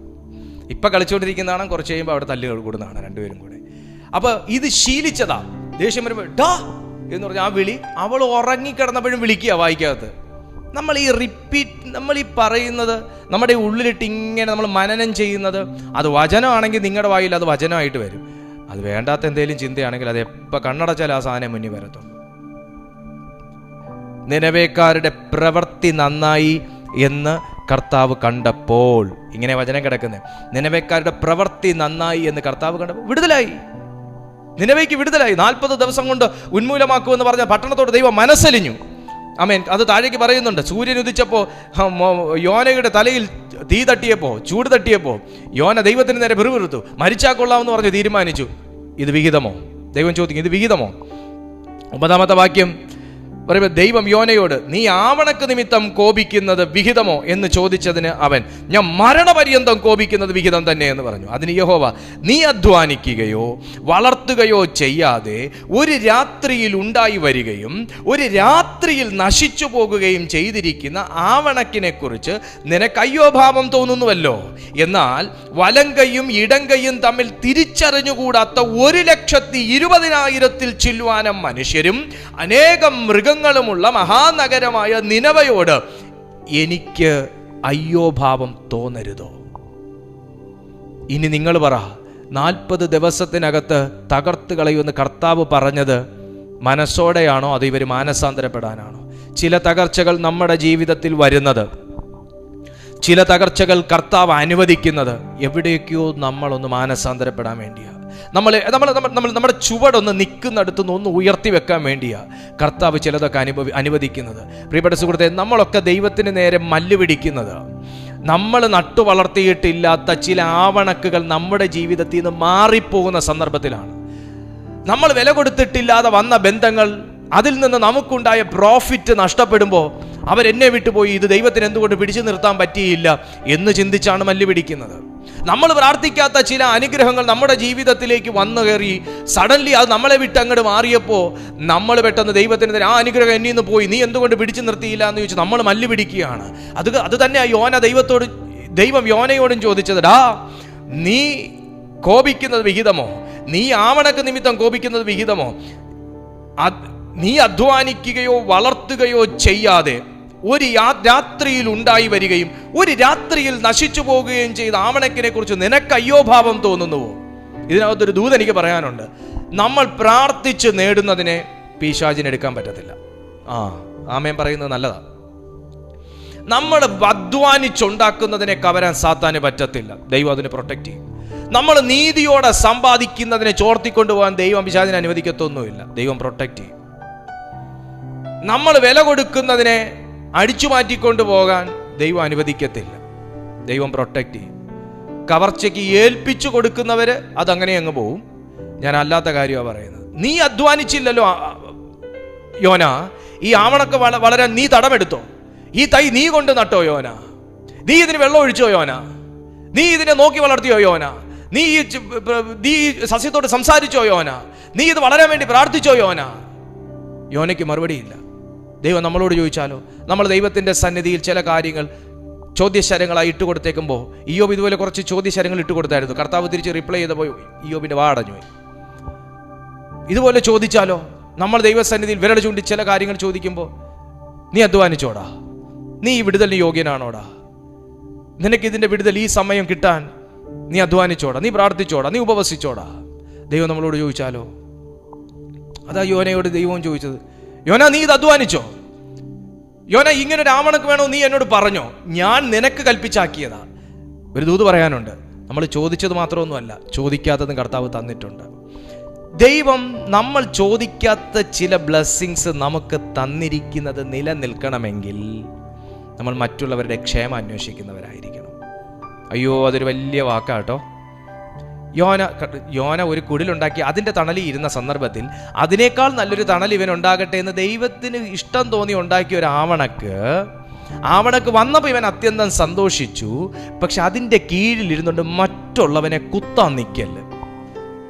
ദൈവം തന്നേക്കുന്ന സേഫ് പീരീഡിനകത്ത് നിന്നുകൊണ്ട്, ദൈവം തന്നേക്കുന്ന സെക്യൂരിറ്റിക്കകത്തിരുന്നുകൊണ്ട് മറ്റുള്ളവനെ കുത്താൻ നിൽക്കല്ല്, നശിച്ചു പോകും. അതാ ദൈവം ചോദിച്ചേ, യോന, നീ തൈ കൊണ്ട് ഇവിടെ നട്ടായിരുന്നോ? നീ ഇതിന് വെള്ളം ഒഴിച്ചോ? നീ ഇത് ഉണ്ടാവണമെന്ന് എന്നോട് പ്രാർത്ഥിച്ചോടാ? നീ ചോദിക്കാതെ നിനക്ക് ഞാൻ തന്ന ബ്ലെസ്സിങ് എനിക്ക് ഇഷ്ടമുള്ളപ്പോൾ ഞാനതെടുക്കും. നീ അതിനു വേണ്ടി കവർ ചെയ്ത് പ്രാർത്ഥിച്ചിട്ട് പോലും ഇല്ലല്ലോ. നീ ഒരു താങ്ക്സ് പറഞ്ഞില്ലല്ലോടാ ഒരു ആവണക്ക് ഞാൻ നിനക്ക് ഉണ്ടാക്കി വെച്ചപ്പോൾ. നന്ദിയുള്ളവരായിരിപ്പിൻ. നമ്മൾ ചോദിക്കാത്ത എത്രയോ അനുഗ്രഹം കർത്താവ് നമുക്ക് തന്നിട്ടുണ്ട്. നമ്മൾ താങ്ക്സ് പറഞ്ഞിട്ടുണ്ടോ? പറഞ്ഞവരെ ഓർത്ത് ഞാൻ ദൈവത്തെ സ്തുതിക്കുന്നു. ഈ ആവണക്കിനെ കുറിച്ച് സന്തോഷിച്ചു, പക്ഷെ താങ്ക് യു ലോർഡ് ഒരു വാക്ക് പറഞ്ഞില്ല. അതുകൊണ്ട് ആ ആവണക്കിനെ കർത്താവ് നീതിയോടെ അങ്ങ് തിരിച്ചെടുത്തു. അങ്ങനെ നിനക്ക് ഈ ആവണക്കിനെ കുറിച്ച്, ആവണക്ക് നശിച്ചു പോയപ്പോൾ, അതിൻ്റെ തണൽ നഷ്ടപ്പെട്ടപ്പോൾ നിനക്ക് ഇത്രയും കോപം നിനക്ക് വന്നു. നീ എന്നോട് ഇങ്ങനെ മത്സരിക്കുന്നു എങ്കിൽ, എടാ, ഇടം കൈയും വലം കൈയും അറിയാത്ത 1,20,000 ചില്ലുവാനം മനുഷ്യരും അനേകം മൃഗങ്ങളും ഉള്ള ഈ വലിയ മഹാനഗരമാകുന്ന പട്ടണമാകുന്ന നിനവയോട് എനിക്ക് അയ്യോഭാവം തോന്നരുതോ? നമ്മുടെ ജീവിതത്തിലുള്ള ആവണക്കുകൾ നഷ്ടപ്പെടുമ്പോൾ, തണൽ നഷ്ടപ്പെടുമ്പോൾ നമ്മൾ ദൈവസന്നിധിയിൽ തളർന്നു പോകാറുണ്ടോ? നമ്മുടെ വിശ്വാസത്തിൽ തളർന്നു പോകാറുണ്ടോ? നമ്മൾ ദുഃഖിക്കാറുണ്ടോ? സങ്കടപ്പെടാറുണ്ടോ? പരിതപിക്കാറുണ്ടോ? പരാതി പറയാറുണ്ടോ? നമുക്ക് ദൈവസന്നിധിയിൽ ഒന്ന് തിരുത്താം. കർത്താവ് അതിനേക്കാൾ വലിയ കാര്യം നമ്മളെക്കുറിച്ച് ആഗ്രഹിക്കുക. എല്ലാവരും നന്നായിരിക്കണം ദൈവം ആഗ്രഹിക്കുന്നു. എല്ലാവരും മാനസാന്തരപ്പെട്ട് കർത്താവിൻ്റെ വരവിന് വേണ്ടി ഒരുങ്ങണമെന്ന് ദൈവം ആഗ്രഹിക്കുന്നു. ഒരു നിനവേയും നശിച്ചു പോകണം ദൈവം ആഗ്രഹിക്കുന്നില്ല. ഒരു സോദോം ഗൊമോറയും നശിച്ചു പോകണം ദൈവം ആഗ്രഹിക്കുന്നതല്ല. പക്ഷേ പട്ടണം അത് തിരിച്ചറിയണം, രാജ്യം അത് തിരിച്ചറിയണം, വ്യക്തികൾ അത് തിരിച്ചറിയണം. മനം തിരിയാൻ മനസ്സുള്ളവൻ, ഉപവസിക്കാൻ മനസ്സുള്ളവൻ, ഒരുപോലെ വലിപ്പ ചെറുപ്പം നോക്കാതെ ദൈവസന്നിധിയിലിരുന്ന് നിലവിളിക്കാനും പ്രാർത്ഥിക്കാനും മനസ്സുള്ളവൻ്റെ പ്രാർത്ഥനയ്ക്ക് മറുപടി തന്ന അതിൻ്റെ വീണ്ടെടുപ്പിൻ്റെ ശക്തിയെ അയക്കുന്ന ഒരു ദൈവമാണ്. ലോകം മുഴുവനും നശിച്ചു പോകുന്നു എന്നറിഞ്ഞപ്പോൾ സ്വന്തം പുത്രനെ ആദരിക്കാതെ അവനെ നമുക്ക് വേണ്ടി തന്ന്, അവൻ്റെ അവസാനത്തുള്ളി രക്തം വരെ നമുക്ക് ഊറ്റിത്തന്ന് അവനിലൂടെ പാപമോചനവും ശാപമോചനവും മാനവരാശിക്ക് നൽകിയ ദൈവമാണ്. ആ ദൈവം ഒരു മനുഷ്യന് നശിച്ചു പോകാൻ ആഗ്രഹിക്കുന്നില്ല. ആരും നശിച്ചു പോകാൻ ആഗ്രഹിക്കുന്നില്ല. നിങ്ങളും തകർന്നു പോകണമെന്ന് ദൈവം ആഗ്രഹിക്കുന്നില്ല. നിങ്ങളുടെ പ്രാർത്ഥനയ്ക്ക് ഉത്തരം ലഭിക്കണമെന്ന് ദൈവം ആഗ്രഹിക്കുന്നു. നമ്മുടെ എല്ലാവരുടെ പ്രാർത്ഥനയ്ക്ക് ഉത്തരം ലഭിക്കണമെന്ന് ദൈവം ആഗ്രഹിക്കുന്നു. ഒരു വ്യക്തി പോലും, ഒരു പാപി പോലും നരകത്തിലേക്ക് പോകാൻ ദൈവം ആഗ്രഹിക്കുന്നില്ല. ഒരു മനുഷ്യൻ പോലും നിത്യതയിൽ എത്തരുത് എന്ന് ദൈവം ആഗ്രഹിക്കുന്നില്ല.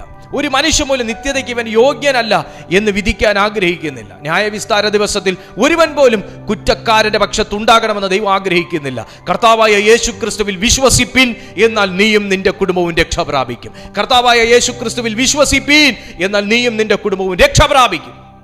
നമുക്ക് കണ്ണുകൾ അടയ്ക്കാം, പ്രാർത്ഥിക്കാം. റുഫാറാബാസിയ ലിബ്രാകാറ്റലഹുഷ് ലേബ്രാകാസിയാൻതലറബ. Praise the Lord. ശബന റഖോനിയ ധനരവ. ആ നിത്യതയിലേക്ക് പരിശുദ്ധാത്മാവ് നമ്മെ എത്തിക്കാനായി ട്രെയിൻ ചെയ്യും. ആ നിത്യതയിലേക്ക് നമ്മൾ എത്തണമെന്ന് അവിടുന്ന് ആഗ്രഹിക്കുന്നു. നമ്മൾ യേശുവിൻ്റെ സ്നേഹത്തെ അറിയണമെന്നും അത് പ്രചരിപ്പിക്കണമെന്നും ദൈവം ആഗ്രഹിക്കുന്നു. ഒരു വ്യക്തി പോലും നശിച്ചു പോകാൻ കർത്താവ് ആഗ്രഹിക്കുന്നില്ല. നിനവയെ തിരിച്ചെടുത്ത ദൈവം നിനവയ്ക്ക് സമാനമായ അനുഭവങ്ങളുള്ളവരെയും പട്ടണങ്ങളെയും കർത്താവ് തിരിച്ചു പിടിക്കാൻ നമുക്ക് പ്രാർത്ഥിക്കാം. ഒത്തിരി നിനവെ കർത്താവിലേക്ക് തിരിയാനുണ്ട്. ഒത്തിരി നിനവെ കർത്താവിലേക്ക് തിരിയാനുണ്ട്. ഒത്തിരി സോദോം ഗൊമോറ കർത്താവിലേക്ക് തിരിയാനുണ്ട്. നമുക്ക് പ്രാർത്ഥിക്കാം. ഒത്തിരി സോദോം ഗൊമോറ കർത്താവിലേക്ക് തിരിയാനുണ്ട്.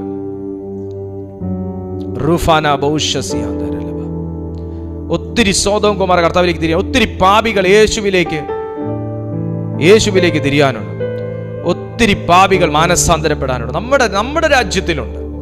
അവരെല്ലാം ക്രിസ്തുവിലേക്ക് വരാൻ നമുക്ക് പ്രാർത്ഥിക്കാം. നമ്മുടെ ജീവിതത്തിൽ പ്രാർത്ഥിച്ചുകൊണ്ടിരുന്ന നമ്മുടെ ജീവിതത്തിൽ പ്രാർത്ഥനയേക്കാൾ വലിയ മറുപടികൾ, തണലുകൾ കർത്താവ് നമുക്ക് തന്നിട്ടുണ്ട്. പക്ഷെ അതിലേതെങ്കിലും ഒരു തണൽ, ഏതെങ്കിലും ഒരു ശിഖരം ഒടിയുമ്പോൾ നമ്മൾ ദൈവത്തിന് നേരെ പിറുപിറുക്കുന്നവരാണെങ്കിൽ നമ്മുടെ പ്രവൃത്തികൾ നമുക്ക് ശുദ്ധീകരിക്കാം. നമുക്കൊരു മാനസാന്തരം ആവശ്യമാണെന്ന് ഈ വചനം നമ്മളോട് സംസാരിക്കുന്നുവെങ്കിൽ നമുക്കതിനായി ദൈവസന്നിധിയിൽ ഏൽപ്പിച്ചു കൊടുക്കാം. അവന്റെ സ്നേഹം വലുത്, അവന്റെ കരുതൽ വലുത്, കർത്താവിന്റെ ഇടപെടൽ വലുത്.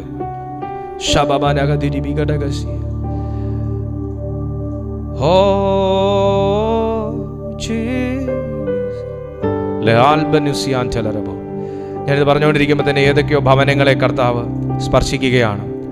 ഏതൊക്കെയോ വ്യക്തികളെ കർത്താവ് സ്പർശിക്കുകയാണ്. ഏതൊക്കെയോ കുടുംബങ്ങൾക്കകത്തേക്ക് ദിവ്യ സമാധാനം സ്വർഗം പകരുകയാണ്. ഏതൊക്കെയോ വ്യക്തികളെ കർത്താവ് ഹീൽ ചെയ്തുകൊണ്ടിരിക്കുകയാണ്. എല്ലാ രോഗബന്ധനങ്ങളും ദൈവം ക്യാൻസൽ ചെയ്യുന്നു. എല്ലാ വാക്കിൻ്റെ കെട്ടുകളും ദൈവം അഴിക്കുന്നു. എല്ലാ മടുപ്പും മരവിപ്പും കർത്താവ് ശാസിക്കുന്നു. ദൈവസ്നേഹം ഒഴുകുന്നു. ദൈവസ്നേഹം ഒഴുകുന്നു. ദൈവസ്നേഹം ഒഴുകുന്നു. ദൈവസ്നേഹം ഒഴുകുന്നു.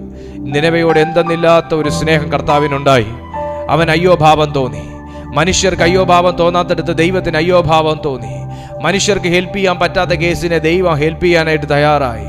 മനുഷ്യർക്ക് തിരിച്ചു പിടിക്കാൻ പറ്റാത്തതിനെ ദൈവം തിരിച്ചു പിടിച്ചു. ആമേൻ. ഇന്ന് നിങ്ങളെയും കൊണ്ട് തിരിച്ചു പിടിക്കാൻ പറ്റാത്തതിനെയൊക്കെ കർത്താവിൻ്റെ കയ്യിലേക്ക് വിട്ടുകൊടുക്കുക. അവിടുന്ന് കരം നീട്ടി അതിനെ തിരിച്ചു പിടിക്കാൻ പോവുകയാണ്. ആമേൻ. ഒരു യോനയ്ക്ക് പ്രവചിക്കാനേ കഴിഞ്ഞുള്ളൂ, പക്ഷെ തിരിച്ചു പിടിക്കാൻ കഴിഞ്ഞില്ല. തിരിച്ചു പിടിക്കാനുള്ള മനസ്സില്ല. ആമേൻ, ആമേൻ, ആമേൻ. പക്ഷേ ദൈവത്തിന് പ്രവചിക്കാൻ, പ്രവചനം അധരത്തിൽ കൊടുത്ത ദൈവത്തിന് ആ നിനവെ പട്ടണത്തെ തിരിച്ചു പിടിക്കാൻ കഴിഞ്ഞു എന്നുണ്ടെങ്കിൽ തകർന്നു പോകുമെന്ന് നീ വിധി എഴുതിയ പലതും തിരിച്ചു പിടിക്കാൻ എൻ്റെ ദൈവം വിശ്വസ്തൻ. അവന്റെ സ്നേഹം മതിയായത്.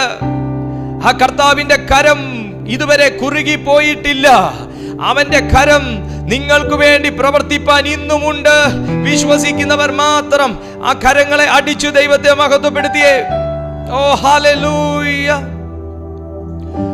ഓ നന്ദിയോടെ അന്ത്യത്തോളം പാടിടും ഞാൻ ദേവാ.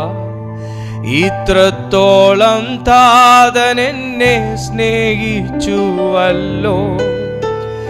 നന്ദിയോടെ അന്ത്യത്തോളം പാടിടും ഞാൻ ദേവാ.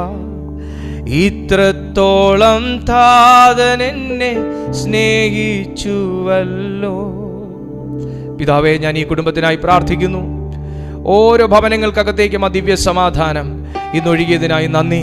തകർന്നുപോയ ഭവനങ്ങളെ, തകർന്നുപോയ വ്യക്തികളെ കർത്താവെ, തകർന്നുപോയ അവൻ ശുശ്രൂഷകളെ, സ്വഭാവത്തെ ഒക്കെ കർത്താവെ, നീ പണിതെടുക്കുന്ന ഈ ദിവ്യവചനം ഞങ്ങളുടെ മധ്യത്തിലേക്ക് ഇറക്കി തന്ന അങ്ങയുടെ സ്നേഹത്തിനായി ഞങ്ങൾ നന്ദി പറയുന്ന. ഈ തിരുവെഴുത്ത് കേട്ട ഒരു വ്യക്തി പോലും അവിടെ നശിച്ചു പോകാൻ അവിടെ നിന്ന് അനുവദിക്കരുതേ എന്ന് ഞങ്ങൾ പ്രാർത്ഥിക്കുന്നു. ഞങ്ങളെ കർത്താവിൻ്റെ വരവിനായി ഒരുക്കണമേ. ഞങ്ങളെ ബലപ്പെടുത്തണമേ. ആ നിത്യതയ്ക്ക് അവകാശികളാക്കി ഞങ്ങളെ മാറ്റണമേ. യേശുവിൻ നാമത്തിൽ തന്നെ. ആമേൻ, ആമേൻ, ആമേൻ.